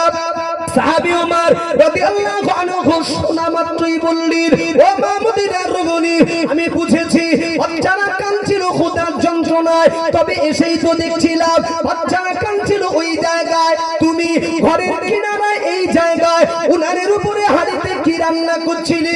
বলো না মা, সন্তানদের জন্য হাড়িতে তুমি কি রান্না করছিলে? সাহাবী ওমরের কথা শেষ, মদিনার রমণীর কান্না আরো বেড়ে গেল। কি বলবো দুঃখের কথা, কি বলবো ব্যথার কথা। আল্লাহর জাত ও সিফাতের কসম, আমি ওদের জনম দুঃখিনী মা। আমার সন্তানদের জন্য আমি মূলত হাড়িতে কিছু রান্না করি না গো, সান্ত্বনা দেওয়ার জন্য, ওদের মুখে হাসি ফোটানোর জন্য আমি মিছে মিছে আমি উনারের উপরে হাড়ি তুলে দিয়েছি। ওই হাড়ির ভিতরে বড় একটা পাথর আর অল্প কিছু পানি দিয়ে আমি ওদের জনম দুঃখিনী মা। আমি হাড়ির ভিতরে আমি নাড়াচাড়া নাড়াচাড়া নাড়াচাড়া দিচ্ছি, আওয়াজ করছি। আমার সন্তান দুটি ভাববে আমাদের পেটে ক্ষুধা লেগেছে বলে মা আমাদের জন্য বুঝি রান্না করছি, রান্না হয়ে গেলে আমাদের খেতে দেবে। কিন্তু না, আমি তো ওদের মা। আমার উদ্দেশ্য এটাই, বাচ্চারা ওরা বেশি রাত জেগে থাকতে পারবে না। আমি পানি আর পাথর নিয়ে হাড়ির ভিতরে মিছে মিছে মিছে মিছে আমার বাহানা, আমার ছলনা আমি চালিয়ে যাব। আমার উদ্দেশ্য যতক্ষণ ওদের চোখে ঘুম না আসবে আমার বাহানা ছলনা আমি চালিয়ে যাব। তাই আপাতত ওদের চোখে ঘুম আসে না বলে আমি পানি আর পাথর নিয়ে আমি খেলাটা খেলছিলাম। আসলে মূলত ওদের জন্য কিছু রান্না করি না গো। সাহাবী ওমর রাদিয়াল্লাহু আনহু শোনা মাত্রই রাষ্ট্রপতি ওমরের চোখে পানি। ও মা মদিনার রমণী, তুমি একই কথা আমাকে শোনালে বলো না মা। আমি ওমর, আমি মদিনার রাষ্ট্রপতি, মদিনার খলিফা। আমার রাজত্বকালে তোমার দুটো সন্তান যদি ক্ষুধার তাড়না ভাই মারা যেত কিয়ামতের ময়দানে আল্লাহর আদালত থেকে আমি ওমর কখনো রেহাই পেতাম না মা। ও মা মদিনার রমণী, একটুখানি ধৈর্য কি ধরা যাবে, সবর কি করা যাবে মা? দেখে আপনার জন্য কি ব্যবস্থা করা যায়। সাহাবী ওমর এই না বলে ছুটে ছুটে ছুটে ছুটে নিজের ঘরেতে প্রবেশ করি এক বস্তা আটা রাষ্ট্রপতি তার মাথায় তুলে নিয়ে মদিনার রমণীর বাড়ি এসে বলেছিল, মা ও মা মদিনার রমণী, এই আটার বস্তাটা আমি রেখে গেলাম মা। এই আটার বস্তা থেকে আটা নিয়ে তোমার সন্তানদের মুখে এখন রুটি রুজির ব্যবস্থা করো। ও মা মদিনার রমণী, আবার যদি কখনো প্রয়োজন হয় আমি ওমর আমার রাজ দরবারে চলে আসবে। নারে তাকবীর, নারে তাকবীর, নারে তাকবীর। রাষ্ট্রপতির মাথায়, আচ্ছা এই ওয়াজটাই যদি বলেন ডবল হচ্ছে আমি চেপে দিচ্ছি। ঠিক আছে, কি ওয়াজ করে তো আমি ছিলাম না, আমি জানিও না, চেপে যাবে। তাহলে রাষ্ট্রপতির মাথায় আটার বস্তা, বোঝাতে চাচ্ছি এটাই, ধ্যান দিন। কি বলি কথাটা শেষ করতে, আমি বলেছি রাষ্ট্রপতির মাথায় আটার বস্তা, আমার দিকে ধ্যান দিন। রাষ্ট্রপতির মাথায় আটার বস্তা বোঝাচ্ছে এটাই, রাষ্ট্রপতি ওমর হুজুর যে গাড়ি চালাচ্ছেন, তাহলে গাড়ি সিধা যাচ্ছে না বেঁকে যাচ্ছে? যে গাড়িটা সিধা যাচ্ছে কি, শুধু এটাই বোঝাচ্ছে, যাচ্ছে ব্যাস, এই পর্যন্ত চেপে যান। যেটা বলিনি হুজুর আমি বলে যাচ্ছি, এবারে বলবো, যেখান ছেড়েছে সেখান থেকে বলবো। শোনে, রাষ্ট্রপতি ওমর, খলিফা ওমর, তার সন্তান একদিন ব্যভিচার করেছেন। এটা কি নতুন শুনেছেন নাকি হুজুর করে গেছে? এটাও করেছে, ব্যভিচার করেছে বলেছে। ধ্যান দেন, কথাটা মতান্তর দুরকম। কেউ বলেছেন ব্যভিচার, আবার কেউ বলেছেন মদ্যপান। ঠিক আছে তো? ব্যাস। তো রাষ্ট্রপতি ওমর, খলিফা ওমর, তার সন্তান ভুল করেছে, গদিতে বসে আছে বাপ। হ্যাঁ, কে আছে? বাপার বাপ নেই, কে আছে বলুন? আমি বলেছি রাষ্ট্রপতির ছেলে ভুল করেছেন, গদিতে বসে আছে বাপ, বলছে না, চেপে যাবে। বিচার করতে হবে রাষ্ট্রপতি ওমরকে, মন গড়া বিচার করতে পারবেন না, বিচার করতে হবে ইসলামিক ল অনুযায়ী, শরীয়তের আইন অনুযায়ী, কোরআনের হুকুম অনুপাতে বিচার করতে হবে। যে ছেলে মনে করে মন গড়া বিচার চলবে না, জনগণও তাকিয়ে আছে এই জায়গায়। কি বিচার করবেন না করবেন পরে আপনাকে শোনাচ্ছি, 1 মিনিট লাগবে। তবে ওই ওয়াজ শোনার আগে এই শরীয়তের আইন বা বিধানটা কি জেনে নিচ্ছি। শরীয়তের আইন বলছে কেউ যদি ব্যভিচার করে তো তার উপরে দররা বেত মারতে হবে 100 বার। কতবার ভাই? এটা আপনাদের অনেক জায়গা হয়তো শোনা আছে, জি এটা পুরাতন কথা, ধ্যান দেন। তবে ব্যভিচারের বিনিময়ে দররা বেত মারবেন 100 বার, এটা তো বটেই। তবে যে দররাটা মারবেন অন্যায়কারীর উপরে 100 বার, ওই দররার লম্বা যেন হয় 3.5 হাত। কত হাত? 3.5 হাত। এটা সাইজ হবে, লম্বা হবে। যার ওজন বা ভারী কিছু কম বেশি 7.5 কেজি, 7.5 লম্বা, 3.5 হাত। মারবেন কত? 100। এটা শরীয়তের বিধান। ব্যভিচার করলেই শাস্তি। শরীয়ত তো বলছে 100 বার মারতে হবে। তো এক কাজ করেন, এরকম একটা খেটে মুগুর এনে দেন, যার ওজন 7.5 কেজি, লম্বা 3.5 হাত, মানে খেটে মুগুর এটা হাতে এনে দেন, আর একটা আসামিও সামনে এনে দেন। শরীয়ত বলছে মারতে হবে 100 বার। আমি বলছি দায়িত্ব নিয়ে কষ্ট করে 99 বার আর গুনতে হবে না, লাগবে না গোনা, এক ঢাই জিত করে দেবো ইনশাআল্লাহ। এক ঢাই। যদি বলেন কেন, আর এটাও শরীয়তের বিধান, টুক টুক টুক টুক করে ছুঁইবেন, আঘাত করবেন এমনটা নয়, গায়ের যত শক্তি প্রয়োগ করতে হবে। আল্লাহ আপাতত যা গায়ে শক্তি দিয়েছে, ওই যে ওজনের খেটে এই মাথা নিশানা করে মারলে হবে না? কি বলো, টাচ করবো হয়ে যাবে। এটা শরীয়তের বিধান। তাহলে ছেলে ভুল করেছেন, মতান্তর কথাটা কেউ বলেছেন ব্যভিচার, কেউ বলেছেন মদ্যপান। এই তো শেষ করছে এবারে ধ্যান দিন। বাপ রাষ্ট্রপতি গদিতে বসে আছে, মানে স্টিয়ারিং হাতে, যাত্রী ভুল করেছেন, সাধারণ যাত্রী নন, জন্ম দেওয়া ছেলে, বাপকে করতে হবে বিচার। জি, মতবাদ বিচার করেননি, ইসলামিক ল অনুযায়ী, শরীয়তের আইন অনুযায়ী, কোরআনের হুকুম অনুপাতে সন্তানের উপরে দৌড়া বেদ মারতে শুরু করেছে, মারতে মারতে মারতে মারতে মারতে মারতে মারতে মারতে পরিশেষে রাষ্ট্রপতি ওমর হুজুরের সন্তান মারা গিয়েছিল। মারা, ইতিহাসটা জ্বলন্ত নজির দিচ্ছে। এমন বিচার, জন্ম দেওয়া ছেলে, কি বাপ শরীয়তের আইনকে টলিয়ে দেননি, জন্ম দেওয়া ছেলেকে কবরের বাসিন্দা বানিয়ে দিল। এরপরে শরীয়তের হুকুমকে আমি বলেছি তিনি টলিয়ে দেননি। 70 কি 69 বার মারার পরে ছেলে মারা গিয়েছিল, 100 লাগেনি, মারতে হয়নি, দাফন কমপ্লিট, কবর কমপ্লিট, 30-31টা বেদ যে বাকি ছিল, লাশ দাফন কমপ্লিট করার পরে রাষ্ট্রপতি ওমর বাকি বেদটা হাতে নিয়ে 30-31টা বেদ কবরের উপরেই চালিয়ে ওমর হুজুর 100 করেছেন। আচ্ছা, আমি আপাতত এখানে বসে ওয়াজ করছি, শেষ করতে দেন। নিচে একটা মাইয়ের দাফন করা আছে, নিচে একটা কবর, নারী হোক পুরুষ হোক দাফন করা আছে।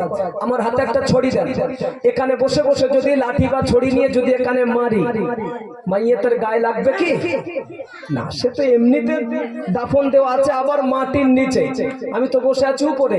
তোমার হুজুর যে কবরের উপরে 30-31টা বেদ যে মানলেন, ছেলের গায়ে তো আঘাত হয় না, গায়েতে, সে তো মাটির উপরে কিংবা বালু, মরুভূমি এলাকা, জি, কিংবা পাথর, সেখানেই তো মানে উপরে, সে তো আর গায়ে লাগেনি ছেলে।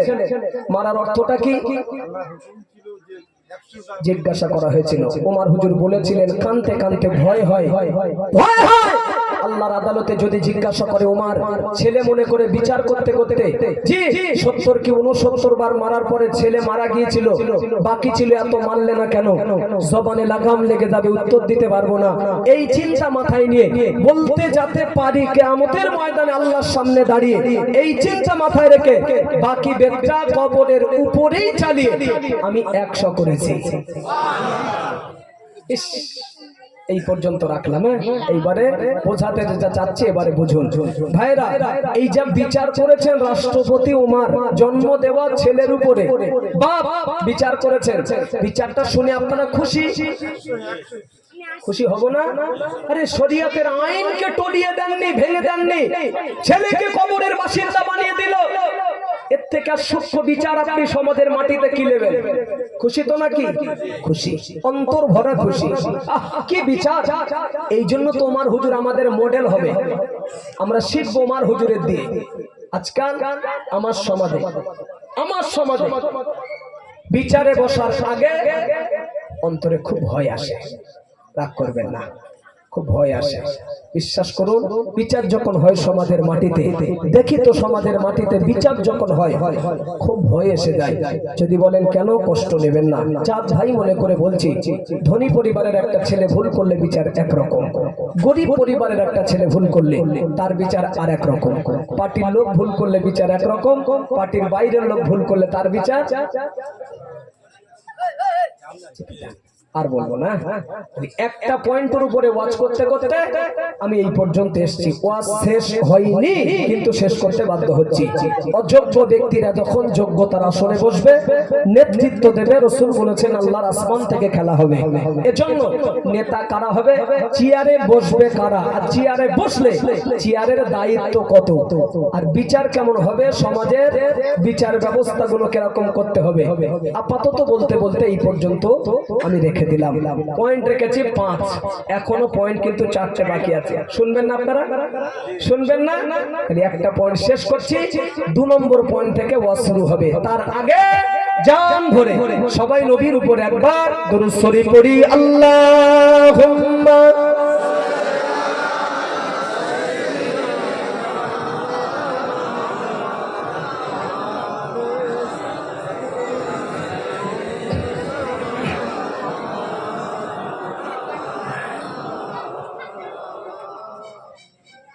মায়ের দোয়া লওকে মুমিন মায়ের দোয়া লও মায়ের দোয়া লওকে মুমিন মায়ের দোয়া লও বিপদে পড়বে না তুমি যখন যেথায় যাও সুবহানাল্লাহ বলো মায়ের দোয়া থাকলে বিপদ হবে বিপদে পড়বে না তুমি যখন যেথায় যাও মায়ের দোয়া লওকে মুমিন মায়ের দোয়া লও মায়ের দোয়া লওকে মুমিন মায়ের দোয়া লও মায়ে যখন দোয়া করে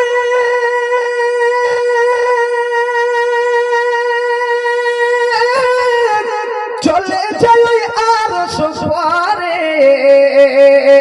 সাথে সাথে কবুল হয় ফল দেখিতে পাও আর জোরে হবে না সাথে সাথে কবুল হয় ফল দেখিতে পাও মায়ের দোয়া লওকে মুমিন মায়ের দোয়া লও মায়ের দোয়া লওকে মুমিন মায়ের দোয়া লও নিজে নিজে মনে করো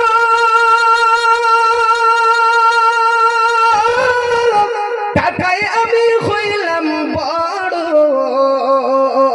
যার কারণে মৃত্যু মুখে বেঈমান হয়ে যাও যার কারণে মৃত্যু মুখে বেঈমান হয়ে যাও মায়ের দোয়া লওকে মুমিন মায়ের দোয়া লও মায়ের দোয়া লওকে মুমিন মায়ের দোয়া লও বিপদে পড়বে না তুমি যখন যেথায় যাও বিপদে পড়বে না তুমি যখন যেথায় যাও মায়ের দোয়া লওকে মুমিন মায়ের দোয়া লও মায়ের দোয়া লওকে মুমিন মায়ের দোয়া লও আল্লাহুম্মা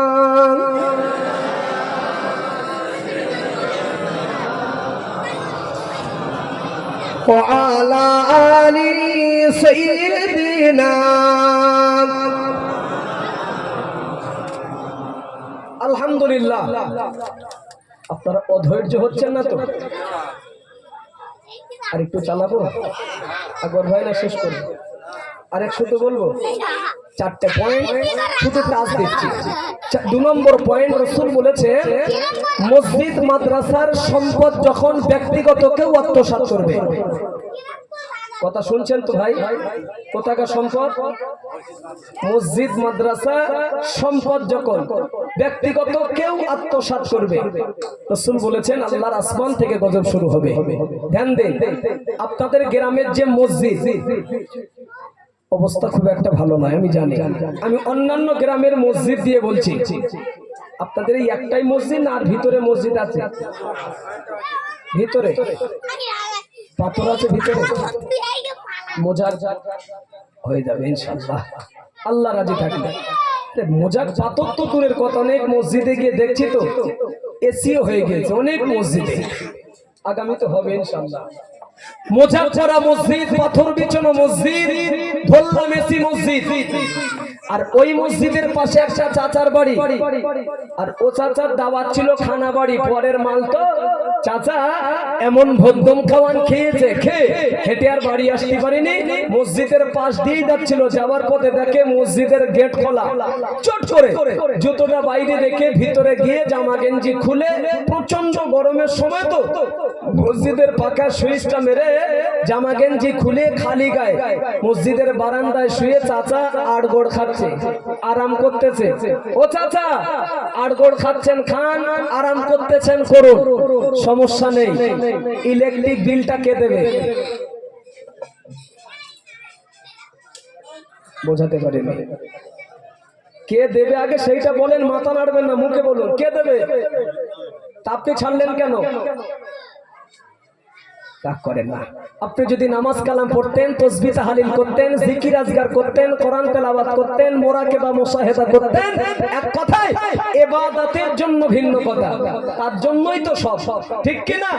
কেউ যদি মনে করি আসরের আজান 1 ঘন্টা বাকি, বাড়ি গিয়ে লাভ নেই, মসজিদে একটু আড়গড় খেয়ে নেই, আধা ঘন্টা 1 ঘন্টা যে ফ্যানের বাতাসটা খাচ্ছেন, ন্যূনতম 1 টাকা হলে একটা বিল ওঠে তো? কেউ দেয় না। দেবে গ্রামবাসী, মহল্লাবাসী কিংবা কমিটি, মসজিদের দায়িত্বে যারা আছেন। তাই যদি হয় মসজিদের ফ্যান ব্যক্তিগত ছাড়া আমার যেমন অধিকার নেই, আপনারও তেমন নেই। এটা জনগণের জিনিস, এটা জনগণের জিনিস। এই জনগণের জিনিস আত্মসাৎ করবে যখন, রাসূল বলেছেন আল্লাহর আসমান থেকে গজব আসবে। এটা ব্যক্তিগত জিনিস নয়, জনগণের মাল। ফুরফুরা শরীফের দাদা হুজুর কেবলাকে আপনারা মানেন তো? রাগ করেন না। ফুরফুরা শরীফের দাদা হুজুর কেবলাকে মানি না আমরা? দেখি দুটো করে হাত আল্লাহকে একটু দেখাই, এই দেখ আমরা মানি। তাকবীর দেন না? আর এই তাকবীর রাখে মানি, মেনেছেন যখন। হুজুর কেবলার জীবনের একটা আদর্শের কথা বলছি, বলবো? দাদা হুজুরের একটা আদর্শ বলবো। দিনের বেলা হুজুর ওয়াজ করতে গিয়েছেন, দাদা হুজুরের কথা বলছি, রাতে নয়, দিনের বেলা ওয়াজ শেষ। হুজুর কেবলা বললেন, বাবা এই গ্রামের আদি মসজিদ কোথায়? পুরাতন মসজিদ। তো জনগণ হুজুর কেবলাকে নিয়ে গেলেন জোহরের নামাজ জামাতে আদায় করবেন। তো হুজুর জোহরের নামাজ জামাতে আদায় করেছেন, দিনের বেলা মাহফিল, কিন্তু কথা বলবেন, এটা শুনে নেন। নামাজ শেষ, হুজুর কেবলা ওই মসজিদের ভিতরে একটু বসেছে, পাশে ইমাম সাহেব আছেন, ওই মসজিদের ইমাম। অসংখ্য মুরিদ দাদা হুজুর কেবলাকে ঘিরে ধরেছেন। পীর মুরিদের ব্যাপার, সালাম কালাম করছেন, মুসাফ করছেন, দোয়া নিচ্ছেন। জি কথা বলো না ভাই। আল্লাহর কি শান, চেপে চেপে আল্লাহর কি শান। মসজিদের পাশেই একটা বাড়ি, ওই বাড়িওয়ালার গিন্নি মহিলা কিভাবে শুনেছেন যে আমাদের মসজিদে ফুরফুরা শরীফের দাদা হুজুর কেবলা বসে আছে। মহিলা, স্বামী বাড়ি ছিল না, আর তার একটাই ছেলে বাচ্চা, জন্মে থেকে কঠিন রোগী, অনেক ডাক্তার কবিরাজ, কোনো কাজ হয়নি। তো শুনেছেন যখন আমাদের মসজিদে দাদা হুজুর কেবলা বসে আছেন, তার দিলেতে জেগেছে আল্লাহর ওলি। মসজিদের সাইডে এসে দাদা হুজুর কেবলাকে লক্ষ্য করে মহিলা বলছে আদব রক্ষার্থে, হুজুর আমার একটাই বাচ্চা এই রোগে আক্রান্ত জন্মে থেকে, তো আপনি যখন এসেছেন আপনার হাতের একটা বরকতির তাবিজ আমার বাচ্চার জন্য দিয়ে যেতে হবে। তো বলছেন বাবা, মহিলা বলছেন দাদা হুজুরকে, আস্তে করে বললেন দাদা হুজুর কেবলা, বাবা হবে না। কেন? আমি ফকির মানুষ, খালি হাতে এসেছি বাবা, খাতা নেই, পেন নেই, কিচ্ছু আনা হয়নি। আল্লাহ যদি সুযোগ দেয়, তৌফিক যদি আল্লাহ দেয়, পরে হবে, কিচ্ছু আনা হয়নি বাবা, যাও। মহিলা বুঝেছেন যে দাদা হুজুর দেবে না, কিছু নেই বলছে। তো একবার দাদা হুজুরকে পেলাম, আবার কবে পাবো এটা তো তকদির। দাদা হুজুরের পাশে ইমাম সাহেব ছিল, ওই মসজিদের ইমাম। মহিলা একটু ইশারা করেছেন ইমাম সাহেবকে, একটু আমার হয়ে বলে, যদি ইমামের সম্মান ডাকে দাদা হুজুর। তো ইমাম একই কথা বললেন, আমি বাচ্চাটার খবর আমি জানি, জন্মে থেকে এই রোগে আক্রান্ত হুজুর, খুব কষ্ট পায় বাচ্চাটা, আপনি একটু তাবিজ দিয়ে যান। দাদা হুজুর কেবলা বললেন, আরে বাবা বললাম খাতা নেই, পেন নেই, ফকির মানুষ, খালি হাতে এসেছি, পরে হবে, যাও। একই কথা দাদা হুজুর কেবলাকে বললেন, ইমাম সাহেবকে বললেন। এখন ইমাম সাহেব বুঝে নিয়েছেন যে দাদা হুজুরের কাছে খাতা পেন নেই বলে হুজুর কেবলা রাজি হচ্ছেন না, তাবিজ দেবেন না। তো ইমাম সাহেব বসেছিলেন দাদা হুজুরের পাশে মসজিদের ভিতরে, শুধু মুখটা ঘুরিয়েছেন পিছনের দিকে, মেম্বারের দিকে মুখটা ঘুরিয়ে দেখছে মসজিদের মেম্বারে একটা খাতার পৃষ্ঠা, একটা পেন পড়ে আছে। এনে ইমাম দাদা হুজুর কেবলার সামনে ফেলে দিয়ে বললেন, এই খাতা আর এই পেন, আর সমস্যা আছে কি থাকতে পারে, যেটা অজুহাত বাহানা, ইমাম সাহেব হাজির করে দিয়েছে। দাদা হুজুর কেবলা পেন খাতাটা দেখে ইমাম সাহেবকে লক্ষ্য করে বললেন, বাবা ইমাম সাহেব, খাতার পেনটা তুমি পেলে কোথায়? হুজুর মসজিদের মেম্বারে ছিল, তাই এনে দিয়েছে। মসজিদের খাতা পেন নিয়ে আমাকে তাবিজ করতে দিলে? সুবহানাল্লাহ, বাকি রাখবে মনে হয়, জোরে বলুন আর একবার। কি তাকওয়া, কি আল্লাহর ভয়, কি পরহেজগারিতা। এমনি আল্লাহর বলি, আমরা তো ভাবছি এটা মামুলি ব্যাপার, সূক্ষ্ম ব্যাপার। মসজিদের খাতা পেন নিয়ে আমাকে তাবিজ করতে দিলে। ইমাম সাহেব বলেন, হুজুর আপনি আল্লাহর কালাম লিখবেন, বেকার নয়, অপচয় হবে না। একটু কলমের কালি আর কাগজের টুকরা বেকার নয়, কালাম ব্যবহার হবে। হুজুর একটা তাবিজ দেন। আল্লাহ নবী মুজাদ্দিদে জামান আলা হযরত দাদা হুজুর কিবলা রাহমাতুল্লাহ আলাইহি ওই সময় মসজিদের ইমাম সাহেবকে লক্ষ্য করে বললেন, না না ও বাবা মসজিদের ইমাম সাহেব, তুমি আল্লাহ পাকের কোরআন শরীফের আয়াতে কারিমাটা কি পড়ো নাই?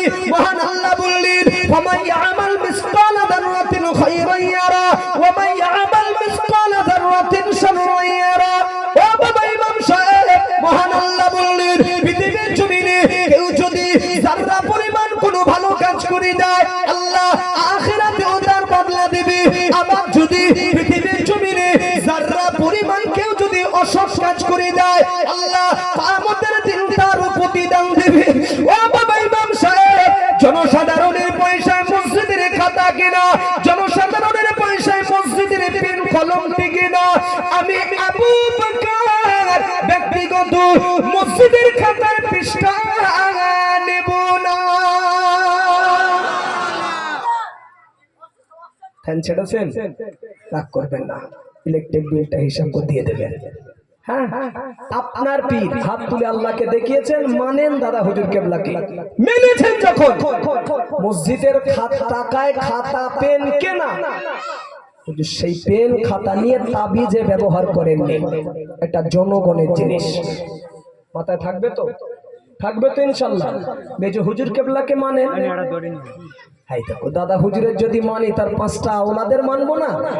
দাদা হুজুর পাঁচ হুজুর, ভালো করে বুঝুন, খাঁটি আল্লাহর ওলি, কোনো সন্দেহ? এখনকার হুজুরদের সাইড করে দিচ্ছি, দাদা হুজুর পাঁচ হুজুর খাঁটি। কোন মেজো হুজুর চেনেন? আছেন মজলিসে? দেখি একটু বরকতি হাত।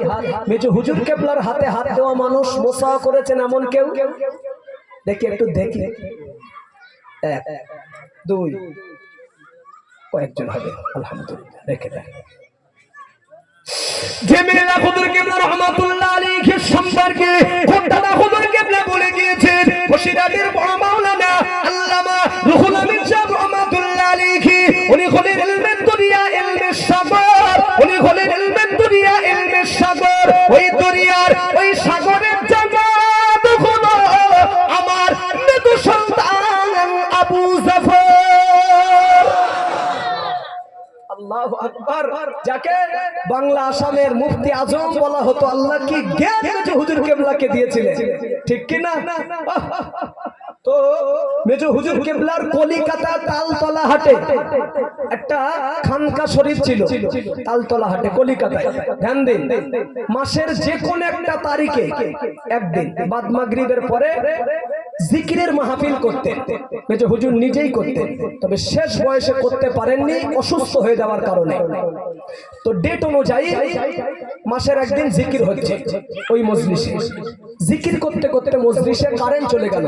ধ্যান দেন, অন্ধকার মজলিস, অন্ধকার, জিকির চলছে তো আস্তে করে মেজো হুজুর কেবলা বললেন, বাবা বাতি জ্বালাও। বাতি, একজন ছিল ইশারা করেছে বাতি জ্বালাও। তো একজন দ্রুত গেল, কথা বলো না, দ্রুত গেল, আবার ফিরে এলো, এসেই টেস্টলাইট ঠুকে একটা মোমবাতি জ্বালিয়েছে। একটু আলো হয়েছে, জিকির দোয়া সব বেসালি শেষ। পকেট থেকে পয়সা বার করে মেজো হুজুর কেবলা বললেন, বাবা জিকির করতে করতে যখন কারেন্ট চলে গিয়েছিল, আমি আবু জাফর বলেছিলাম বাতি জ্বালাও, তো যিনি দেশটার মোমবাতি কিনে এনে জ্বালিয়েছিলে, রাখো হাদিয়াটা নিয়ে নাও। রানিং কেনার দাম দাননি, পরে দিয়েছে পয়সা। যিনি এই কাজ করেছিল হুজুরের সামনে দাঁড়িয়ে বলেন, হুজুর পয়সা লাগবে না। কেন? হুজুর আমি কিনে নিতে আমি পয়সা নেবো কেন? আরে খেপা, কিনে নিতে পেলে কোথায়? হুজুর কিনতে যাচ্ছিলাম, দোকান পর্যন্ত আর যাওয়া লাগেনি। অনেক দূরে দোকান, তার আগে ভাগে রাস্তার পাশে একটা মসজিদ পেয়ে গিয়েছি আমি। তো আমি ভেবেছি মসজিদ দোকানে গিয়ে আর লাভ নেই, মসজিদে গেলেই কিছু একটা পাবো। চলে যান এখান থেকে 20-20 বছর 30 বছর ব্যাগে চলে যান, পিছনে চলে যান, অধিকাংশ মসজিদে দেশলাই মোমবাতি থাকতো। কি মুরব্বী সাক্ষী তো আপনারা? হ্যাঁ থাকতো।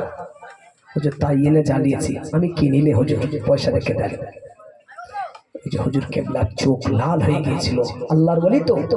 যাও, আমি আবু জাফর বলছি, পীর হিসাবে যদি আমাকে মেনে থাকো, যদি আমি তোমার পীর আবু জাফর বলছি, এই পয়সা হাদিয়াটা রাখো আর একটা দেশলাই মোমবাতি কিনে আল্লাহর ঘর মসজিদের মেম্বারে জমা করে দেবে। এই 2 নম্বরের পয়েন্ট শেষ। মসজিদ মাদ্রাসার সম্পদ আত্মসাৎ সহজে করব না, যদি করে আসমান থেকে গজব আসবে। 5টা বলেছিলাম, 2টো বাদ দেন। 3 নম্বরের পয়েন্ট বলেছিলাম, রাসূল বলেছেন মসজিদে বসে বসে যখন দুনিয়ার গল্প শুরু হয়ে যাবে, দুনিয়াবি আলোচনা, আসমান থেকে খেলা শুরু। কি কাজ বেঁধেছে তো? মসজিদে হাট বাজার শুরু হয়েছে তো নাকি বলে? হয়েছে। হবে যখন গজব আসবে, নবী বলে দিয়েছেন। আর আমিও সেই নবীর একটা হাদিস আপনাকে শুনিয়ে যাচ্ছি। মসজিদে বসে কথা বললে আপনার ক্ষতি কত, লাভ কত। আর লাভ আর লসটা যখন বুঝে পাবো না, জবানে এমনি তালা লেগে যাবে। আগে শুনে নেন হাদিসটা। হবে যখন গজব আসবে, আর যদি কথা বলেন আপনার ক্ষতি কি লাভ কি। আল্লাহ নবী বললেন, আল্লাহ নবী হাদিস শরীফে জানালেন, 5টি স্থানে যদি দুনিয়ার একটি কথা বলা যায়, 5টি জায়গায় যদি দুনিয়ার একটি গল্প বলা যায়, তাআলা নবী বললেন 70 বছরের আমল আল্লাহ বেকার করে দিবে, 70 বছরের ইবাদত নষ্ট হয়ে যাবে। 1 নম্বর, আল্লাহ নবী বললেন কোন হাক্কানি আলেমের মাহফিলে বসে যদি, কোন হাক্কানি আলেমের মজলিসে বসে যদি দুনিয়ার একটি কথা যদি জবানে বলা যায়, 70 বছরের আমল আল্লাহ বেকার করে দিবে। নম্বর 2, যেখানে কোরআন তেলাওয়াত হচ্ছে, আল্লাহ পাকের বাণী কালামুল্লাহ শরীফ যেখানে পড়া হচ্ছে, জামানার মানুষেরা যদি ওই জায়গায় গিয়ে জবানে দুনিয়ার একটি গল্প যদি করে ফেলে, 70 বছরের আমল আল্লাহ বেকার করে দিবে। নম্বর 3, আল্লাহ নবী বললেন আল্লাহর ঘর মসজিদের ভিতরে গিয়ে যদি, আল্লাহর ঘর মসজিদে বসে বসে যদি জামানার মানুষের জবানে দুনিয়ার একটি গল্প যদি তারা করে ফেলে, 70 বছরের আমল আল্লাহ মাইনাস করে দেবে। নম্বর 4, জানাজা নামাজ পড়তে গিয়েছে, জানাজা নামাজ পড়তে গিয়ে জানাজার কাতারে দাঁড়িয়ে মাইয়িতকে সামনে রেখে যদি জবানে দুনিয়ার একটি গল্প এসে যায়, 70 বছরের আমল আল্লাহ বেকার করে দেবে। নম্বর 5, জানাজা নামাজ সমাপ্তি করে মাইয়িতকে কবরস্থানে নিয়ে গিয়েছেন দাফনের জন্য, আল্লাহ নবী বললেন ওই কবরস্থানে দাঁড়িয়ে যদি জবানে দুনিয়ার একটি গল্প যদি এসে যায়, 70 বছরের ইবাদত নষ্ট হয়ে যাবে।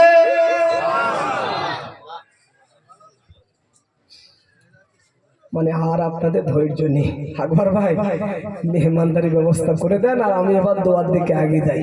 এতক্ষণ ধ্যান ছিল, আর নেই। মন বলছে জি আমি দুঃখের সংবাদ দিইনি বাবজি, আমি মানে খুশির সংবাদ দিইনি, দুঃখের সংবাদ দিয়েছি।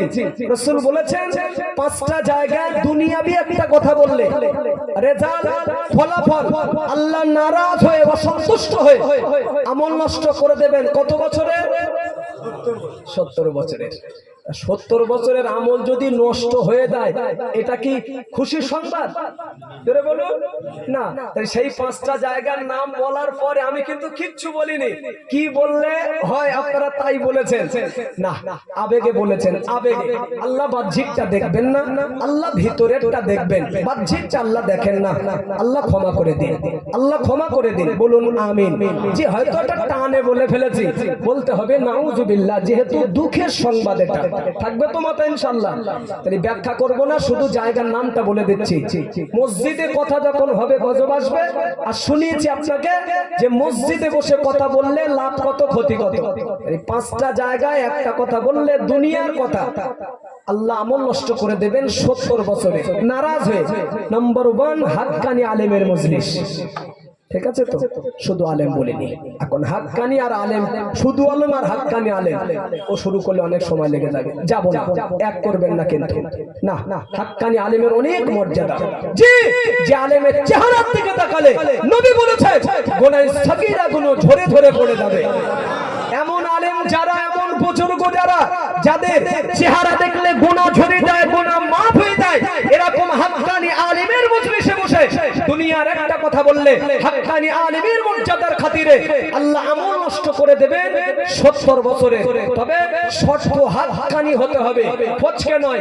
যে আলেম হাত তুললেই কবুল, সুবহানাল্লাহ।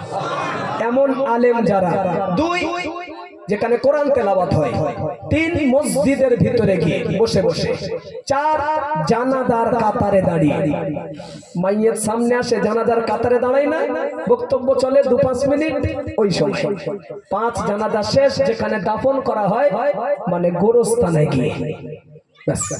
চেষ্টা করবেন আজকে সন্ধ্যার পর থেকে পর্যন্ত যা ওয়াজ হয়েছে, আরো হয়তো 2-10 মিনিট যা হবে, আমি জানি দীর্ঘ সময়ের ওয়াজ কেউ আমল করতে পারবো না, সম্ভব নয়। এই হাদিসটা আমল করার নিয়াত করতে পারবেন?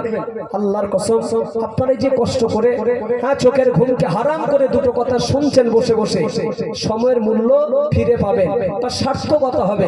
আমি কষ্ট করে এসে দুটো কথা বলছি, সার্থকতা। হাজার হাজার টাকা খরচ করে বাড়িওয়ালা তিনি মিলাদ দিয়েছেন, দোয়ার মজলিস করেছেন, তারও মিলাদ দেওয়াটা সার্থকতা। একটা হাদিস আমল করার নিয়াত করি যে জীবনে এই 5টা জায়গায় যখনই আমরা যাব, দুনিয়ার কথা বলবো না। 1 নম্বর হাক্কানি আলেমের মজলিস, 2 কোরআন পড়া যেখানে হয়, 3 মসজিদের ভিতরে গিয়ে, 4 জানাজার কাতারে দাঁড়িয়ে, 5 গোরস্থানে গিয়ে। আল্লাহ এই হাদিসটা আমল করার তৌফিক দিন, বলুন আমিন। একটা হাদিস আমল করা যাবে তো ইনশাআল্লাহ? নিয়াত করুন, আমলের নিয়াত করতে হয়। জি, 4 নম্বর পয়েন্টে গেছিলাম, ছেড়ে দিচ্ছি। রাসূল বলেছেন সমাজে গান বাজনা যখন প্রাচুর্য পাবে, হু হু করে বাড়বে গান বাজনা, খোদার গজব নেমে আসবে আসমান থেকে, জমিন থেকে না, আসমান থেকে নামবে। যুবক ভাই বহুত এখানে রয়েছে, মুরব্বীদের জিজ্ঞাসা করলে বেয়াদবি করা হবে। যুবক ভাইদের কাছে আবদার রাখছি, জোরে বলো, গান বাজনা বাড়ি নেই? যুবক ভাই বাড়ি নেই? বেড়েছে। আর যদি না বাড়ে নবীর কথা মিথ্যা হয়ে যাবে, কিন্তু হবে কি না, নবী যা বলেছেন সত্য হবে 100%। তিনি বাড়বে না কেন? বেড়েছে। আর বাড়ার কারণ এই গজবের মোবাইল, গজবের, হ্যাঁ, ভালো করে খাওয়া হয় না, 30,000 টাকা দামের ফোন, তা করেন না। পরনের কাপড় জোটে না ভালো করে, দেখি তো 20,000 টাকা দামের ফোন। যদিও পরনের কাপড় আজকাল আবার ছেলেদের জোটে, ইয়ং ছেলেদের, তাও সব ছেঁড়া। তাও আবার আপনি বোঝাবেন, দুটো কথা বলবেন, আপনার বুঝিয়ে ছেড়ে দেবে। এ সমাজের জন্য এটা একটা স্টাইল।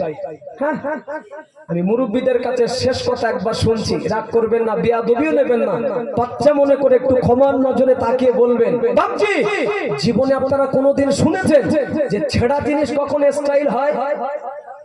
হাই দেখেন, ও মুরব্বী কোনদিন শুনেছেন বাপ যে ছেঁড়া জিনিস স্টাইল হয়? আর কি শুনবেন বাপ, এ শোনার থেকে সকাল সকাল কবরে চলে যান।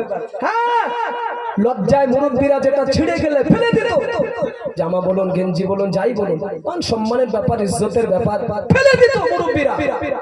কোন জামানায় কোন সালে এসে পা বাড়ালাম রে ভাই, সেই ছেঁড়া জিনিসের আজকাল দাম বেশি। ছি ছি ছি ছি ছি। আর তাই আবার সমাজের স্টাইল হয়েছে।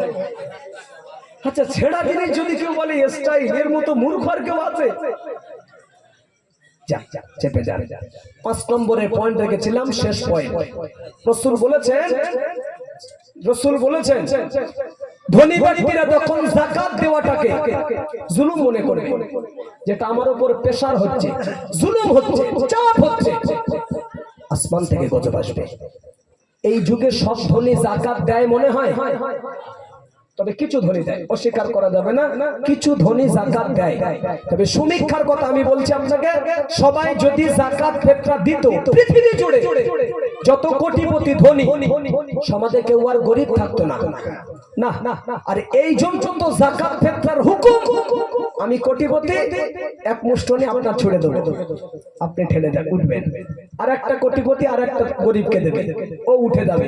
এই গরিবকে তোলানোর জন্যই, উঠানোর জন্যই যাকাত ফিতরার হুকুম। ঠিক আছে তো? একটা মশলা জিজ্ঞাসা করি, আপনি ধনী আমি গরিব, আপনি কোটিপতি আমি ফকির, যাকাত দেবেন আপনি, যাকাতের মাল নেবো আমি, মশলায় কি বলে? আমি গরিব ফকির বলে পায়ে হেঁটে আপনার কাছে গিয়ে নিয়ে আসবো হাত পেতে, না আপনি ধনী কোটিপতি গরিবের কাছে এসে পায়ে হেঁটে দিয়ে যাবেন?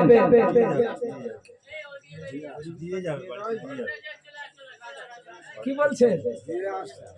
দিয়ে এটা মন গড়া কথা কি? জোরে বলুন, রাগ করবেন না। হ্যাঁ, ভালো হলে মন গড়া, ভালো হলে মন গড়া হবে, যে দিয়ে গেলে ভালো। আপনার মন গড়া কথা ইসলামে চলবে না, শরিয়াতের হুকুম, দিয়ে আসতে হবে, দিয়ে আসতে, এটাই মশলা। তাই যদি হয় এলাকায় এই মশলা আমল হয়, জোরে বলে না, হয় না। তাহলে ছিল একরকম, ছিল একরকম, নিজের থেকে কায়দা মেরে আমরা পাল্টেছি আর একরকম, ঠিক কিনা? না, ভুল হচ্ছে, ভুল হচ্ছে। আমি যদি কোটিপতি হই না ভাই, শোনেন এই কথাটা শুনে যান, কাজে লাগবে। আমি যদি ধনী কোটিপতি হই, বোঝা আমার মাথায়, বোঝা কোথায় গিয়ে হালকা করব, কার উপরে গিয়ে বোঝা মানে নামিয়ে দেবো, এ টেনশন গরিবের নয়, এ টেনশন ধনী। ঠিক আছে তো? গরিব ঠ্যাঙের উপর ঠ্যাং দিয়ে নাচাবে আর খাবে, ওর মাথায় তো কোনো বোঝাই নেই, তো অত চাপ কিসের? যার মাথায় বোঝা, তার যদি কষ্ট হয়, যদি সহ্য না করতে পারে যে ফেলে দেবো এই বোঝা আর রাখতে পারছি না, সে ছুটবে। কথা বোঝাতে পারছি? কারণ নিতে যখন যাবো এটা লজ্জা, শরম, দিতে যখন যাব এটা কি লজ্জা? বলুন বলুন না। এজন্য রাসূল বলেছেন হাদিস পাকে, এই হাতের থেকে এই হাত আল্লাহর কাছে অনেক দামি। জোরে হবে একবার। এটা কোন হাত? ডান হাত বলবে না, হাত পেতেই বলেছি এটা ডান হাত বলবে না। সাদ্দাম ভাই বলো কোন হাত? চাওয়ার হাত। ঠিক ঠিক, দাম নেই, দাম নেই, এটাই দামি। বলে এটা কি? দেওয়ার হাত। নিতে শিখবো না, দিতে শিখবো, খেতে শিখবো না, মানুষকে খাওয়াতে শিখবো, পড়তে শিখবো না, মানুষকে পড়াতে শিখবো। এটাই আমার নবী পাকের আদর্শ। হ্যাঁ, দুটো জিনিসের উপরে আল্লাহর লানত, আল্লাহর অভিশাপ, দুটো জিনিসের উপরে। নম্বর 1 তালাক। কি বললাম যুবক ভাই? তালাক। কোন স্বামী যখন তার স্ত্রীকে তালাক বলে না, বলে দাও তো অনেকে হুটহাট করে, হ্যাঁ তা খুব গরম তো। শোনো যুবক বন্ধু, তালাক শব্দ হুটহাট করে বলতে যাবেন না। না, এই তালাক শব্দের উপরে আল্লাহর লানত, আল্লাহর অভিশাপ রয়েছে, আল্লাহর বদদোয়া। জানেন অন্যত্র হাদিস পাকের রিওয়ায়াত এসেছে, তালাক যখন তার স্ত্রীকে কোনো স্বামী দেয়, আল্লাহর আরশের পায়াটা নড়ে, দোলে। আর আল্লাহর আরশের পায়া ধরে কেউ যদি নড়িয়ে দেয়, দলিয়ে দেয়, আল্লাহ কি তার উপরে খুশি? জোরে বলুন না। আরশটা কার? আল্লাহর। আল্লাহর ঘর, আর আল্লাহর ঘরের পিলিয়ার ধরে কেউ যদি টান দেয়, নাড়িয়ে দেয়, আল্লাহর ঘরের পিলিয়ার সহজে ছাড়বে না। না, ভুল করে তালাক শব্দ কোনোদিন বলবো না ইনশাআল্লাহ। বলুন ইনশাআল্লাহ। খুব যদি মাথা গরম হয়ে যায়, যদি মনে হয় যে এত বুঝিয়ে শুধিয়ে কোনো মতে লাইনে আনতে পারছি না, এর বাস ফেলবো, ছেড়ে দেবো, সিদ্ধান্ত যদি এমন হয়, যুবক ভাইদের বলছি শোনো, শেষ সিদ্ধান্ত নেওয়ার আগে, মানে সত্যি সত্যি তালাক দেওয়ার আগে আপনি একটা পরামর্শ নিয়ে নেন। ভাই হিসাবে বলছি এটা, তালাক দেবেন কিন্তু তালাক হবে না, এরকম একটা লাইন আছে। অথচ আপনার গিন্নি ভয় পেয়ে যাবে। ভালো করে শোনে রে ভাই, তালাক দেবেন কিন্তু তালাক হবে না। হ্যাঁ, কিন্তু আপনার গিন্নি আমি বলেছি ভয় পাবে, সেটা কি শুনবেন না? লিখিত ভাবে কোন মুফতির কাছে যদি এটা জানতে চান, গরিবানা হালাতে কিচ্ছু না নিলেও 500 টাকা দেবে, ফতোয়া দিয়ে স্টাম্প দেবে, সেটি ফ্রি বলে যাচ্ছে, শুনবেন না? তালাক দেবেন কিন্তু তালাক হবে না, কিন্তু ভয় পাবে গিন্নি ইনশাআল্লাহ। সেটি কি জানেন? শুনে নেন। সরাসরি তালাক বলার আগে পরস্পর 3 বার যে তালাক বলি না, 3 বার দিলে হয়ে যায়, এই 3 বার পরস্পর তালাক দেওয়ার আগে শুধু ইনশাআল্লাহ আগে জুড়ে দেবে। কি জুড়বে? ইনশাআল্লাহ। জোরে বলো, কি জুড়বে? ইনশাআল্লাহ। ইনশাআল্লাহ তালাক। জোরে বলুন ইনশাআল্লাহ। ভয় পাচ্ছে মনে হয়, আরে বাবু তালাক হবে না, অত ভয় নেই, ইনশাআল্লাহ তালাক। ও 3 বারের জায়গা 3000 বার বলবেন, বলে বাড়িতে সরে যাবে। আল্লাহর কসম গিন্নি ভয় পেয়ে যাবে, অথচ শরীয়তের মসলা বলছি, ফতোয়া বলছি, তালাক হবে না, হবে না, হবে না। হ্যাঁ, যদি বলেন কেন? ইনশাআল্লাহ মানে আল্লাহ যদি চায়, আল্লাহ যদি রাজি হয়, তারপর তো তাই তালাক শব্দের উপরে আল্লাহর লানত, আল্লাহর অভিশাপ রয়েছে।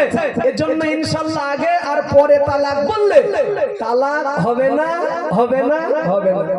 শিখে নিয়েছেন তো? ইনশাআল্লাহ তালাক ও 3000 বার বলেন, বলে সরে পড়বে। এই গ্রামে কিন্তু স্বামীদের এই কেরামতি আর খেটবে না। কেন জানেন? সে মা বোনেরা মাইকের আওয়াজ শুনে নেছে। ঠিক বলেছি তো নাকি? যা অন্য জায়গা যা হলে হতে পারে, বাদ দেন।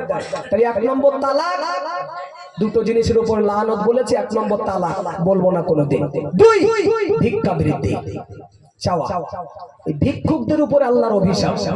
অনেক ভিক্ষুক আছেন সমাজের মাটিতে, দেখবেন কেউ অভাবে করে, কেউ স্বভাবে করে। অভাব যাদের আল্লাহ ক্ষমার নজরে দেখবেন, স্বভাবে যারা করেন না আল্লাহর অভিশাপ। মানুষের কাছে হাত পেতে খাবে কেন ভাই? চাইবে কার কাছে? টুকটুক করে 5টা পয়েন্ট রেখেছিলাম, কিছু কথা আপনাকে শুনেছি। 10 সাবজেশনের দিকে আগে যাব, তার আগে আমার দিলটা টানছে, দাঁড়িয়ে আদব রক্ষার্থে নবীকে একটু সালাম দাও। দাঁড়াবেন সবাই, দাঁড়িয়ে যান, সালামটা পড়ে নি, তারপর দেখা যাক। ইয়া নবী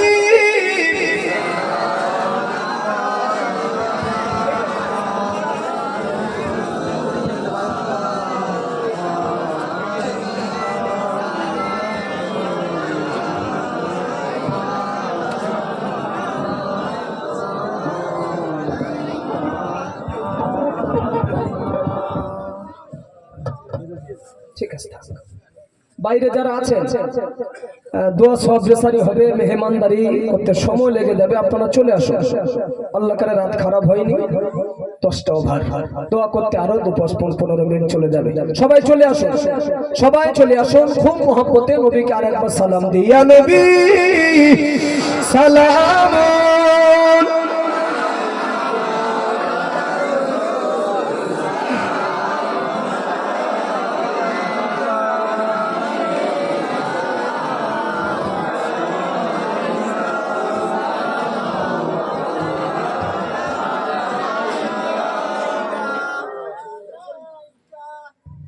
মরণের কালে আসিও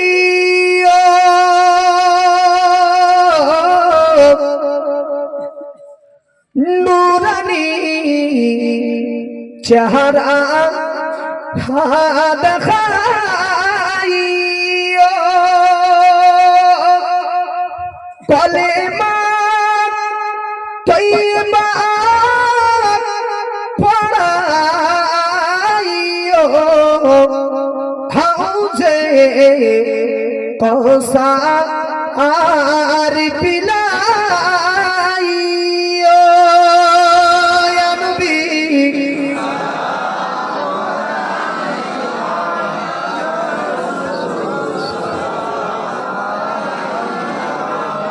ইয়া হাবিব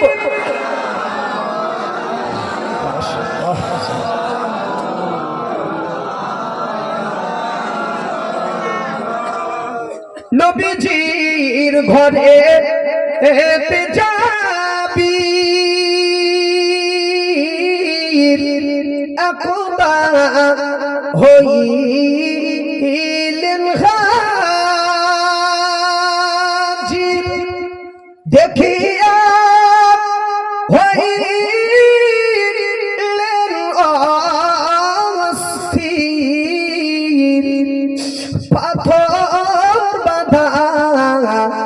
পেটে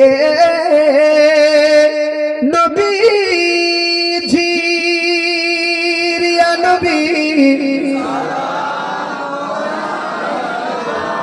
ইয়া রাসূল ইয়া হাবিব সাল্লাল্লাহু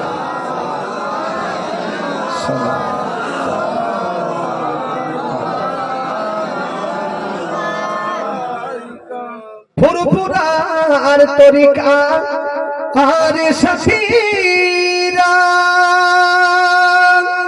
দিতে চাই রোজায় হাজিরা পাব কি তোমার দিদার লো সালাম আয়ে নবী हमारा या नबी सलाम या रसूल सलाम वो अलैका या हबीब